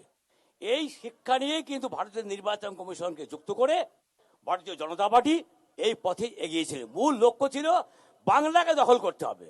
বাংলা দখল না করলে ওদের শান্তি নেই, আমাদের স্বরাষ্ট্রমন্ত্রী প্রধানমন্ত্রী শান্তি নেই। এই লক্ষ্য নিয়েই ওরা এগিয়ে গিয়েছিল। সেই লক্ষ্য দ্বারা পূরণ করার জন্যই ওদের, আমি একটুকু বলেছি, আমি যদি আগে ওরা একটা সমীক্ষা করেছিল যে আমরা এটা না করলে 46 থেকে 49টা সিট মাত্র পাবো। এই সিট যাতে আমাদের বৃদ্ধি পায়, সরকার গঠন ঠিক আছে, করতে পারি। আসবো এই প্রসঙ্গে আসবো। আরো একটা বিরতির সময় হয়ে গিয়েছে, ফিরছি বিরতির পর, সঙ্গে থাকুন।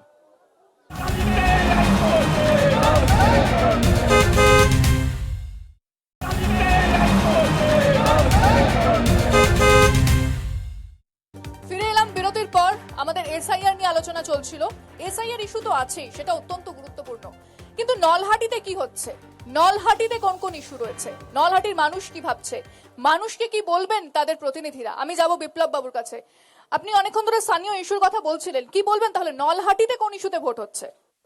নলহাটিতে আমাদের যারা ভোটার, তাদের কাছে আমরা গিয়ে তৃণমূলের যে দুর্নীতি সারা পশ্চিমবাংলায় বিগত 15 বছরে যে দুর্নীতির কাহিনী প্রতিদিন মানুষ শুনছে, চাকরি চুরি, গরু পাচার, কয়লা পাচার, পৌর নির্বাচনের পৌর কর্মচারী নিয়োগের ক্ষেত্রে দুর্নীতি, পাথরের রয়্যালিটি কেলেঙ্কারি, প্রত্যেকটা ক্ষেত্রে যে দুর্নীতি, সেই দুর্নীতির বিরুদ্ধে আমরা কথা বলছি।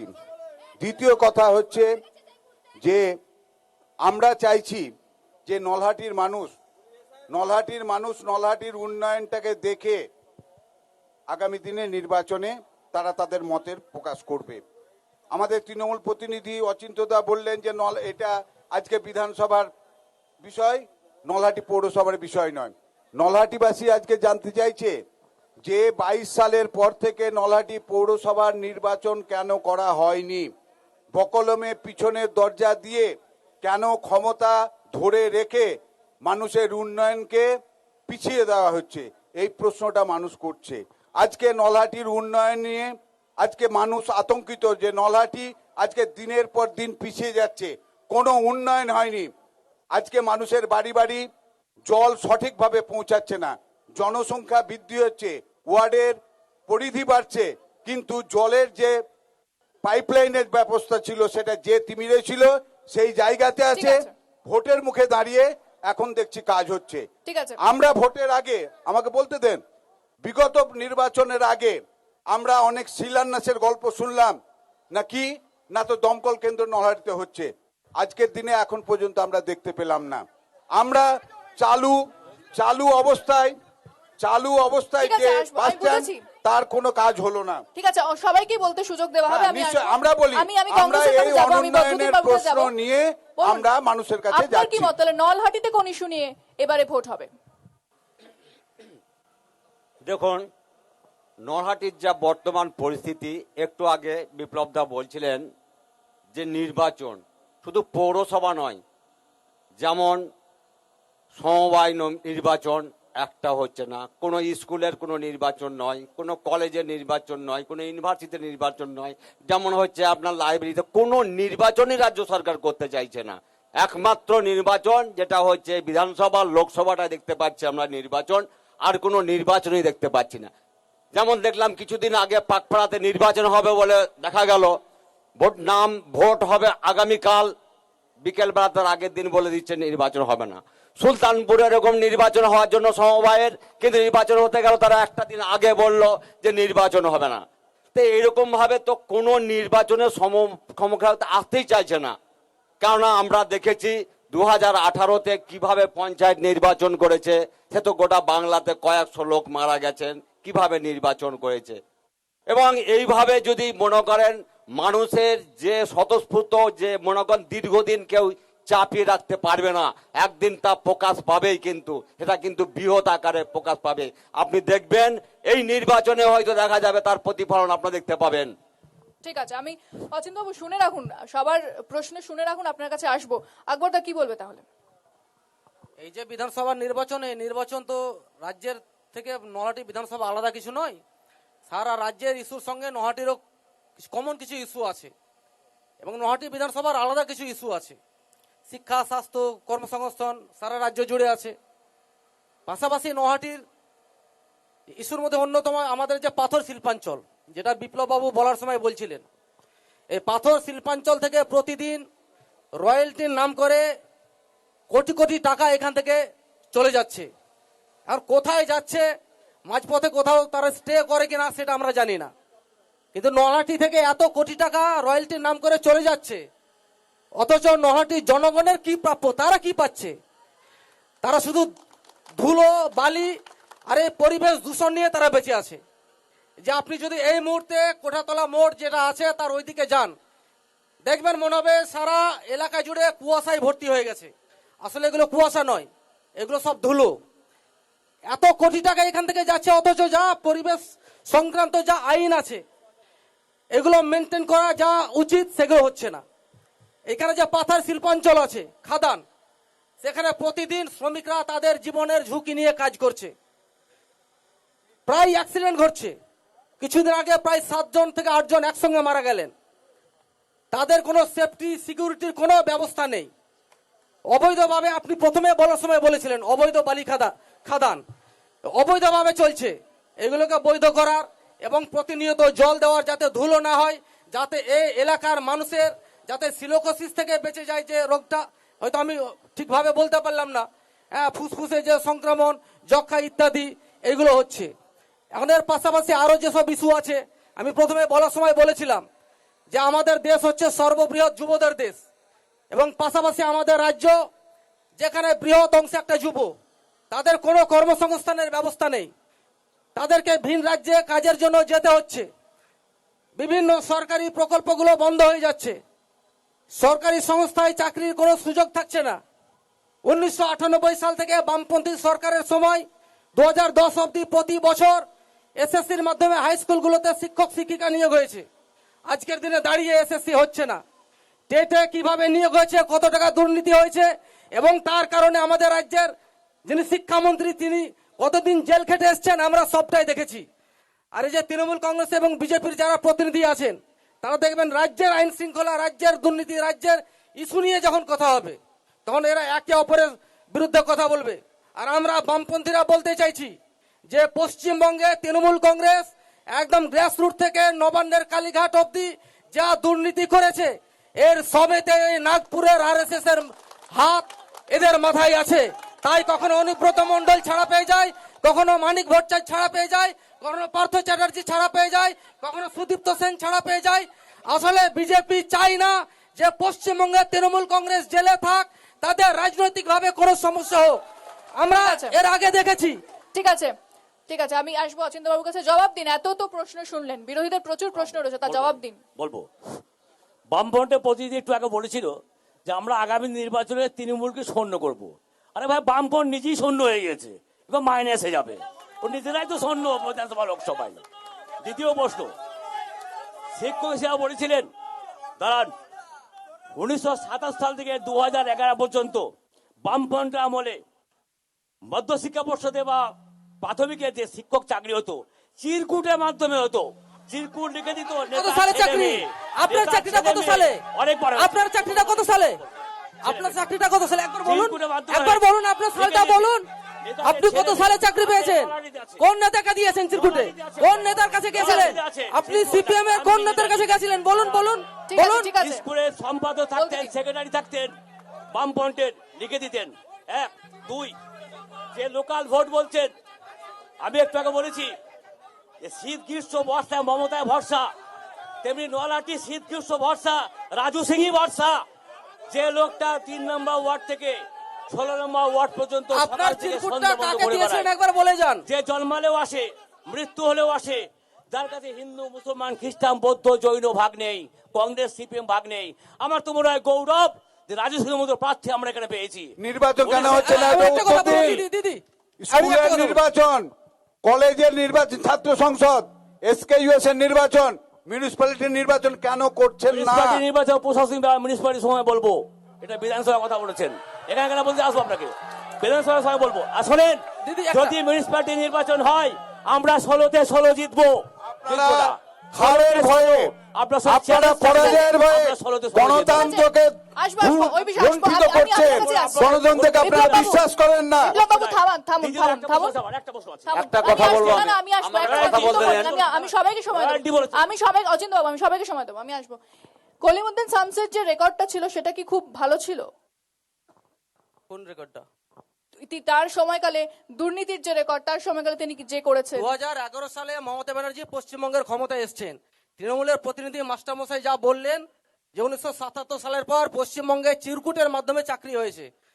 আমি যতটুকু না, না, জানি আমি আপনার কলি- চাকরিটা আমি 1977 কলিমুদ্দিন সালের পরে। শামসের কথা বলছি, আমি কলিমুদ্দিন শামসের কথা বলছি। তিনি ফরওয়ার্ড ব্লকের কথা বলছি, ফরওয়ার্ড ব্লকের একজন প্রবাদ প্রতিম নেতা। কি কি তার বন্দরের অভিযোগটা চুরি যে বলুন। দুর্নীতি, সেই বিষয়ে তাহলে কি বলবেন? তার রেকর্ডটা খুব ভালো ছিল। কলিমুদ্দিন শামসের ছেলেকে তো পরবর্তীকালে তৃণমূল কংগ্রেস ক্ষমতায় নিয়েছিল, তাহলে তারা কেন বললো না না, না, উনি যে কি আমরা করেছিলেন? দুর্নীতি করেছে আপনি- কলিমুদ্দিন আপনি শামস? কলিমুদ্দিন আমি শামসের যদি কথা আপনার বলুন কথাই না। ধরেও নি, কলিমুদ্দিন শামস চুরি করেছে আর দুর্নীতি করেছে, তার পরবর্তীতে এর বিরুদ্ধে তো লড়াই করে মমতা ব্যানার্জি এসেছিলেন। তার পরবর্তীতে মইনুদ্দিন শামস তৃণমূলে গেলেন এবং এখানকার প্রার্থী হয়ে তাহলে গেলেন। ওখানেও দুর্নীতিটা হতো। বাম প্রমাণ দলের কোথায়? দুর্নীতিটা হতো। পশ্চিমবঙ্গে 2011 সালে ঠিক আছে, পশ্চিমবঙ্গে বোঝা গেছে। ক্ষমতায় এসছে বোঝা গেছে, মমতা আমি ব্যানার্জি। আসবো, আমি আবারও এখনো আলোচনায় কাউকে ফিরবো। জেলে কেন ভরতে আমি পারলেন আবারও না? আলোচনায় ফিরবো, একটা বিরতির সময় হয়ে গেছে, দুর্নীতির সাথে জন্য থাকুন। তৃণমূল কংগ্রেস কাউকে জেলে কেন ভরতে?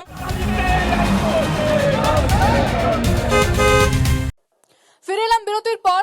আমরা বেশ কিছু ইস্যু নিয়ে আলোচনা করলাম এখানে, তবে সাধারণ মানুষ কি ভাবছে আমি তাদের কাছে জানবো। নলহাটিতে কি কি ইস্যু রয়েছে, কি কি ইস্যু নিয়ে নির্বাচন হবে, আমরা এসআইআর নিয়ে কথা বলেছি, এবং পাশাপাশি কি কি উন্নয়ন হয়েছে নলহাটিতে, আমি সবকিছু জানবো। আমি বলবো আমাদের প্রতিনিধি মনা বীরবংশীকে, সে যারা রয়েছেন অডিয়েন্সে তাদের থেকে একবার মতামত জানতে। উনি হাত তুলেছেন, ওনাকে দাও মাইকটা একবার।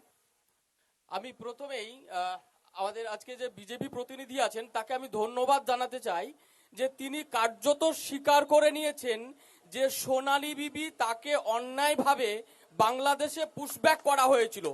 তিনি নিজে কার্যত এটা স্বীকার করে নেওয়ার জন্য, বিজেপির হয়ে পাপ স্বীকার করার জন্য তাকে আমি আন্তরিকভাবে ধন্যবাদ জানাচ্ছি। এবং এসআইআর নিয়ে তিনি যেটা বলেছেন যে ঘুষপেটিয়া এখন আমরা আবিষ্কার করতে পারিনি, রোহিঙ্গা আবিষ্কার করতে পারিনি, এটা নাকি কেউ বলেনি। গতকালকে শুভেন্দু অধিকারী যে কথা বলেছেন, আমি তার কাছে জানতে চাইবো আপনারা নলহাটিতে কি সেই লাইনে মানুষের কাছে ভোট চাইতে যাবেন? তিনি কালকে বলেছেন বেশ, আপনার প্রশ্ন শুনেছি, বিপ্লব দা। এবং নাস্তিকতার কোনো জায়গা নেই। বলুন। এই সম্পর্কে আপনার কি বক্তব্য? বেশ বলুন, আমি বিজেপি প্রতিনিধির কাছে বলবো, আপনাকে জবাব চেয়েছেন উনি, জবাব দিন আপনি। সোনালী বিবি যে ঘুষপেটিয়ে নয়, সেটা আমি স্বীকার করা বা অস্বীকার করার কোনো বিষয় নয়। কারণ আদালত, সর্বোচ্চ আদালত, আমরা যাকে প্রত্যেকটা ভারতবর্ষের মানুষই মেনে চলি, তারা যখন সিদ্ধান্ত নিয়েছে, তারা ডিসিশন নিয়েছে, অতএব আপনি প্রত্যেককেই মানতে হবে। আমাকে ধন্যবাদ দেওয়ার কোনো আমাকে ধন্যবাদ দেওয়ার কোনো কারণ নেই। সোনালী বিবি ভারতীয় হয়েছেন, সোনালী বিবি সাপোর্টেড ডকুমেন্টস নিশ্চয়ই বিচার ব্যবস্থার কাছে প্রডিউস করতে পেরেছেন, তার জন্য তাকে ফিরিয়ে আনা হয়েছে। তার স্বামীর ক্ষেত্রে যদি কোথাও কোনো ডকুমেন্টসের ঘাটতি থেকে থাকে, না, তৃণমূলের আমি- নেতারা গিয়ে মামলাটা চালিয়েছেন, সামিরুল ইসলাম মামলাটা চালিয়েছেন। অবশ্যই যিনি মামলা তাহলে চালিয়েছেন ক্রেডিটটা তার, তাহলে নিশ্চয় ক্রেডিটটা তার। শুনুন, বিচার ব্যবস্থার সিদ্ধান্তের ওপরে আমাদের কোনো বলার কিছু নেই, কারণ না, না, উনি তো নিয়ে গেছেন কেসটা, তো উনি উত্থাপন করেছেন আমি সেখানে। বলছি যেই নিয়ে যাক, সামিরুল ইসলাম নিয়ে যাক, যেই না তৃণমূলের একজন। না না, আমি তৃণমূল প্রশ্ন করছি না বা তাকে ধন্যবাদ সিপিএম দেবেন বলছি না। না। তাকে শুনুন, ধন্যবাদ দেবেন আমি না। কাউকে ইন্ডিভিজুয়ালি কারো নাম করে বলছি না, আমি বলছি বিচার ব্যবস্থাকে ধন্যবাদ জানাচ্ছি, তার কাছে সঠিক প্রমাণপত্র পেয়েছেন, তাকে ফিরিয়ে নিয়ে এসছেন, এর বেশি আমি কিছু বলতে পারবো না, এবং ঠিক আছে। ধন্যবাদ দিচ্ছি। ঠিক আছে, আর যদি কেউ থাকেন ওনাকে দিন। নমস্কার ম্যাডাম, আমি একটা প্রশ্ন রাখছি টিএমসির লোককে, যে নির্ভয়ার যে কাণ্ড হলো আমাদের কলকাতাতে, আর এখানে যে রামপুরহাটে একটা আদিবাসী মেয়ের যে অত্যাচার হলো, মারা গেল, তার কোনো বিচার পেলাম না। নারী সুরক্ষা কোথায়? আমাদের মুখ্যমন্ত্রী তো মমতা ব্যানার্জি আছেন, কিন্তু নারীদের সুরক্ষাটা কোথায়? না আমাদের ওয়েস্ট বেঙ্গলের নারীর সুরক্ষা দেখতে পাচ্ছি, না কোনো বিচার ব্যবস্থা দেখতে পাচ্ছি এর বিষয়ে। বেশ, বলুন। নারীদের সুরক্ষা ভারতবর্ষের মধ্যে সর্বশেষ আছে উত্তরপ্রদেশ, যেখানে প্রতিনিয়ত নির্যাতিত হয়, পশ্চিমবাংলা নয়। আর যারা আর্জি করেন নির্ভয়া বলছেন, রাজ্য সরকার নির্ভয়াকে সিবিআই দিতে চেয়েছিল, উনি নেননি কেন? ভারতীয় জনতা পার্টির কথা মতন। তার প্রমাণ, তার মা আজকে বানিয়াটিতে ভারতীয় জনতা পার্টির প্রতিনিধি হয়েছেন, অর্থাৎ তিনি বিজেপি হয়ে ভোটে দাঁড়াবেন বলে রাজ্য সরকারে কোনো বিচার ব্যবস্থা নিতে চাননি, তিনি রাজ্য সরকার ব্যবস্থা করেন না কি। আর তাহলে আপনি বলছেন কেন্দ্র- পশ্চিমবঙ্গে নারী সুরক্ষা আছে? আপনি বলছেন যে অভয়ের ঘটনার পরে পশ্চিমবঙ্গে নারী সুরক্ষা আছে, তাহলে এই ঘটনাটা কি? নারী সুরক্ষা আছে, নারী সুরক্ষা সব থেকে উত্তরপ্রদেশ হাইয়েস্ট, তাহলে নির্যাতিতা দিনের পর দিন হচ্ছে। পশ্চিমবঙ্গে না, সেটা আপনি হয় না। এখানকার- সুরক্ষাতে এখানকার কথা হাইয়েস্ট হয় না। উত্তরপ্রদেশ, ধন্যবাদ। উত্তরপ্রদেশ আপনি এখানকার কথা বলুন। নারী সুরক্ষাতে উত্তরপ্রদেশকে হাইয়েস্ট বলছেন তো? আপনি বলছেন সে নারী নির্যাতিতা সেখানে, আপনি পশ্চিমবাংলা সুরক্ষার কথা বলছেন, নারী নির্যাতিতা উত্তরপ্রদেশে সব থেকে বেশি হয় ভারতবর্ষের মধ্যে, পশ্চিমবাংলা তার থেকে অনেক ভালো আছে। এবং পশ্চিমবাংলা যেটা হচ্ছে কি, আমরা চাই অপপ্রচার প্রচারণা একজন করছেন। নারীও যেন এখানে নির্যাতন না শিকার না, না আমরাও হন, চাই। তাহলে তুলনা কেন করছেন সেটা তো- উত্তরপ্রদেশ গুজরাটের সঙ্গে? তুলনা তো করতেই হবে। ভারত না, না, পশ্চিমবাংলার জনতা পার্টি, আপনার কাছে বিজেপি আসবো। সরকার আচ্ছা আজকে প্রমাণ পেলেন তার মা আজকে বিজেপির প্রতিনিধি দাঁড়াচ্ছে ভোটে, অর্থাৎ তলেদল তার সঙ্গে একটা বেশ। সংগ্রাম আচ্ছা, মধ্যস্থা হয়েছিল, আচ্ছা, যুক্ত আর হয়েছিলেন কেউ তারা আছেন এদিক থেকে? ওনার কাছে যাও। আমার প্রশ্ন বিজেপি প্রতিনিধি আমাদের কাকা হচ্ছেন। আমি বিজেপি আজকে রুল করছে সেন্ট্রাল গভর্নমেন্টে গত 12 বছর থেকে। আমার প্রশ্ন দুটো প্রশ্ন। আজকে আমি ডাটাটা গুগলে সবাই দেখতে পারবেন এখনই, যেটা জিজ্ঞেস করছি। যখন কংগ্রেস ছিল 14তে, তখন আমাদের দেশের যে ক্রেডিট ধার নিয়েছিল গভর্নমেন্ট ওয়ার্ল্ড ব্যাংকের কাছে 54 লক্ষ কোটি টাকা, যদি ভুল হচ্ছে আমার, 54 থেকে 57 লক্ষ কোটি টাকা ধার ছিল। আজকে মোদিজি আসার পরে গত 12 বছরে সেই ধারটা নিয়ে গেছে 1,97,00,000 কোটি টাকা। এক নাম্বার। 2 নাম্বার হচ্ছে যে ডলার ছিল 66 টাকা, সেটা 95 টাকা। 1,97,00,000 1,97,00,000 কোটি টাকা ধার। মানে আমাদের দেশে যে জিডিপি, তার 25% চলে যায় ধারের সুদ দিতে, 25% সামরিক বাহিনী। প্রশ্নটা কি আপনার? প্রশ্ন আমার প্রশ্ন হচ্ছে, তা আমরা বিজেপিকে চাইবো কেন এখানে? যে উত্তরপ্রদেশে যে ঘটনা ঘটছে, বেশ, এই যে তাহলে- আপনি একটু আগে বললেন নারী নির্যাতন নাই, ঠিক আছে, আরে বোঝা এক গেছে। নম্বরে উত্তরপ্রদেশ, 2 নম্বরে বোঝা মধ্যপ্রদেশ, গেছে। আমি বিজেপি বাংলা আছে প্রতিনিধিকে বলবো, আপনি জবাব 10 দিন। নম্বরে। কি ঠিক করে আছে, বলতে পারছেন? হয়ে গেছে। আপনি তাহলে উত্তর দিন, কেন বিজেপিকে চাইবে মানুষ? বিজেপিকে যে প্রশ্ন করা হয়েছে যে ক্ষমতায় আসার আগে যে ধার ছিল সেই ধারের পরিসংখ্যান দিয়ে বলে বিজেপি কেন চাইবে, আজকে দিয়ে এই প্রশ্নটাই যদি আমি রাজ্য সরকারের ক্ষেত্রে করি, বামফ্রন্ট সরকার যখন দায়িত্ব দেয় তখন বামফ্রন্ট সরকারের ঘাড়ে কত দায়িত্ব দিয়ে ছেড়েছিল, আর আজকে পশ্চিমবাংলার কত টাকা ধার আছে এই তথ্যটা আমি আপনাদের কাছে জানতে চাইবো।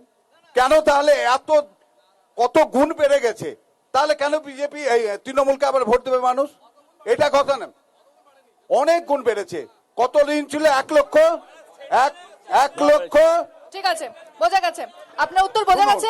আর আচ্ছা, কে বলতে এবার চাইছেন? আর এদিক থেকে কে ডলারের আছেন? দামের উত্থান পতন ওনাকে- যেটা হয় ওনাকে আন্তর্জাতিক বিষয় নিয়ে ঠিক আছে, হয়, ঠিক আছে, আসবো, ডলারের বোঝা ব্যাপারটা গেছে, বোঝা হতে গেছে। পারে। হ্যাঁ। আচ্ছা, যারা বিরোধী আচ্ছা রাজনৈতিক দল আসবো আসবো আসবো কি বলছিলেন আপনি বলুন, ডলার নিয়ে কি বলছিলেন বলুন।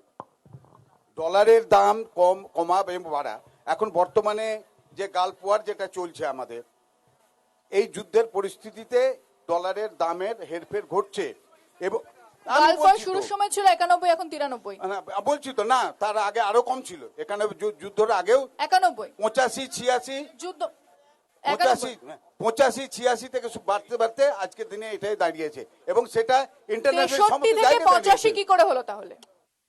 আরে 63 থেকে শুনুন, প্রতিদিনই তো আপনি 2014-তে যে জিনিসের দাম ছিল, যুদ্ধের জন্য হয়েছে। আমি আপনাকে বলি, গ্যাসের দাম 2014 সঙ্গে আজকে তুলনা করছেন, আজকে গ্যাসের দাম বেড়েছে, সেন্ট্রাল গভর্নমেন্ট তাহলে তো- কমিয়ে দিয়েছে। তাহলে আজকে তখন কেন গ্যাস আপনি তুলনা করছেন? আপনি এখন বলছেন না, তাহলে তখন কেন তুলনা আমি করছেন? আপনাকে বলি ম্যাডাম, আমার প্রশ্নটার উত্তরটা নেবেন তো।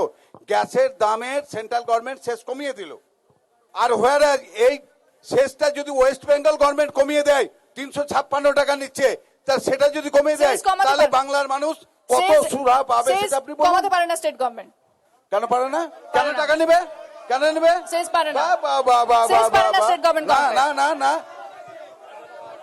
বিষয়ই নয় এটা তো রাজ্য সরকারের বিষয় নয়, শেষটা তো রাজ্য সরকারের বিষয় নয়। ঠিক আছে, উনি মাইক রেখে দিয়েছেন, ঠিক আছে, বলছেন পেট্রোলে আপনি রেখে দিয়েছেন তো, আপনার হয়ে গেছে। আমি অন্য ঝাড়খণ্ডে প্রশ্নে যাবো, হয়ে পেট্রোলের গেছে। দাম আর না, ওয়েস্ট না, না, বেঙ্গলে আপনি রেখে পেট্রোলের দিয়েছেন, দাম আপনি কেন? মাইক রেখে দিয়েছেন, রেখে দিন, অন্য প্রশ্ন বলুন। নলহাটি এলাকা হলো পাথর শিল্পাঞ্চল এলাকা এবং তার সাথে নলহাটির পার্শ্ববর্তী সব থেকে গুরুত্বপূর্ণ যেটা হলো সেটা হলো ঝাড়খণ্ডের বর্ডার, এবং ঝাড়খণ্ড থেকে এবং নলহাটি 1 নম্বর ব্লক সহ বিভিন্ন অঞ্চল থেকে নিত্যদিন হাজার হাজার যাত্রী যাতায়াত করে। কিন্তু নলহাটির যে সব থেকে বড় যে সমস্যাটা ছিল যানজটের সমস্যা, সেই আপনার সমস্যা। প্রশ্নটা বলুন। আমার প্রশ্ন হচ্ছে যে বিগত 34 বছরে বামফ্রন্ট সরকার কেন যানজট সমস্যা মেটাতে পারেনি, এখন কি করে মিটলো? তাহলে ওরা যখন বলছে তখন তো ওদেরকে তো ভেবে চিন্তে বলতে হবে। এবং ভারতীয় জনতা পার্টির প্রতি একটা কোশ্চেন, যে এরা যে বলছে পেট্রোলের দাম ডিজেলের দাম এগুলো আমি ছেড়ে দিন, এগুলো তো আছেই, তার সাথে সাথে এই নীরব মোদী, ললিত মোদী, মেহুল চোকসি, এই বিজয় মালিয়া, এগুলো ভারতীয় জনতা পার্টির আমলে কেন দেশ ছেড়ে লক্ষ লক্ষ টাকা ঋণ করে চলে গেল, তার জবাব কি ভারতীয় জনতা পার্টি দেবে? আপনার ঠিক আছে, আমি যাবো। তাহলে আপনারা বলেছিলেন, বিপ্লব বাবু, যে আপনারা বলেছিলেন কালাধান বাপাস আসবে, আসেনি কেন তাহলে বলুন? ঠিক আছে, আমি আসবো, ওনার কাছেও আসবো। আপনারা বলেছিলেন যে কালাধান বাপাস আসবে, তাহলে আসেনি কেন? দেখুন, কালাধান আপোষ আসবে 2014 সালে বলেছিলেন। বলা হয়েছিল। কালাধান কতটা আপোষ এসছে সেই তথ্য তো সরকারিভাবে আমার কাছে নেই। একজনকেও ফেরত পাঠানো হয়নি, একজনকেও ফেরত আনতে পারেনি ভারত সরকার। আমার কাছে সেই তথ্য নেই, সেটা আমি আপনাকে বলতে পারবো। 38 জন চলে গেছে, হ্যাঁ, 38 জন চলে গেছে, একজনকেও ফেরত না পাঠানো না, যায়নি। কালাধন আর 38 জন দুটো পার্থক্য হয়ে যাচ্ছে। না, তাদের সাথেই তো এটা জড়িত, তাহলে পার্থক্য কি করে এই হচ্ছে? তো আইনি প্রক্রিয়ার মাধ্যমে চলছে, আজকে আসছে কালকে আসছে, আমরা তো আপনি জানছি। সবকিছু আইনি প্রক্রিয়া নিয়ে চলে যাচ্ছেন, আচ্ছা, আপনি আইনের ঊর্ধ্বে যেতে পারবেন কি?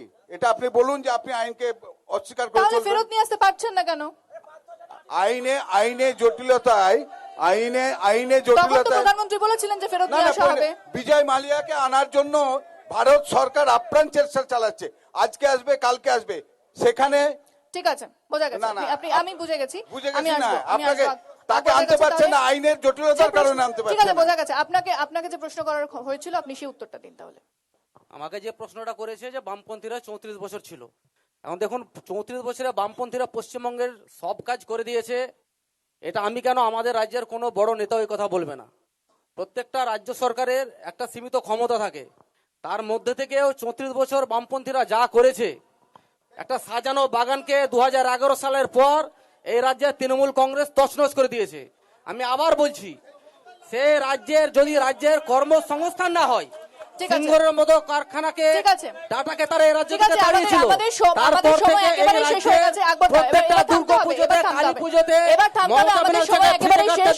ভোটের ক্যারাভ্যান, ভোটের ক্যারাভ্যানে আমাদের সময় একেবারেই শেষ। আমাদেরকে এখানেই শেষ করতে হচ্ছে ভোটের ক্যারাভ্যান।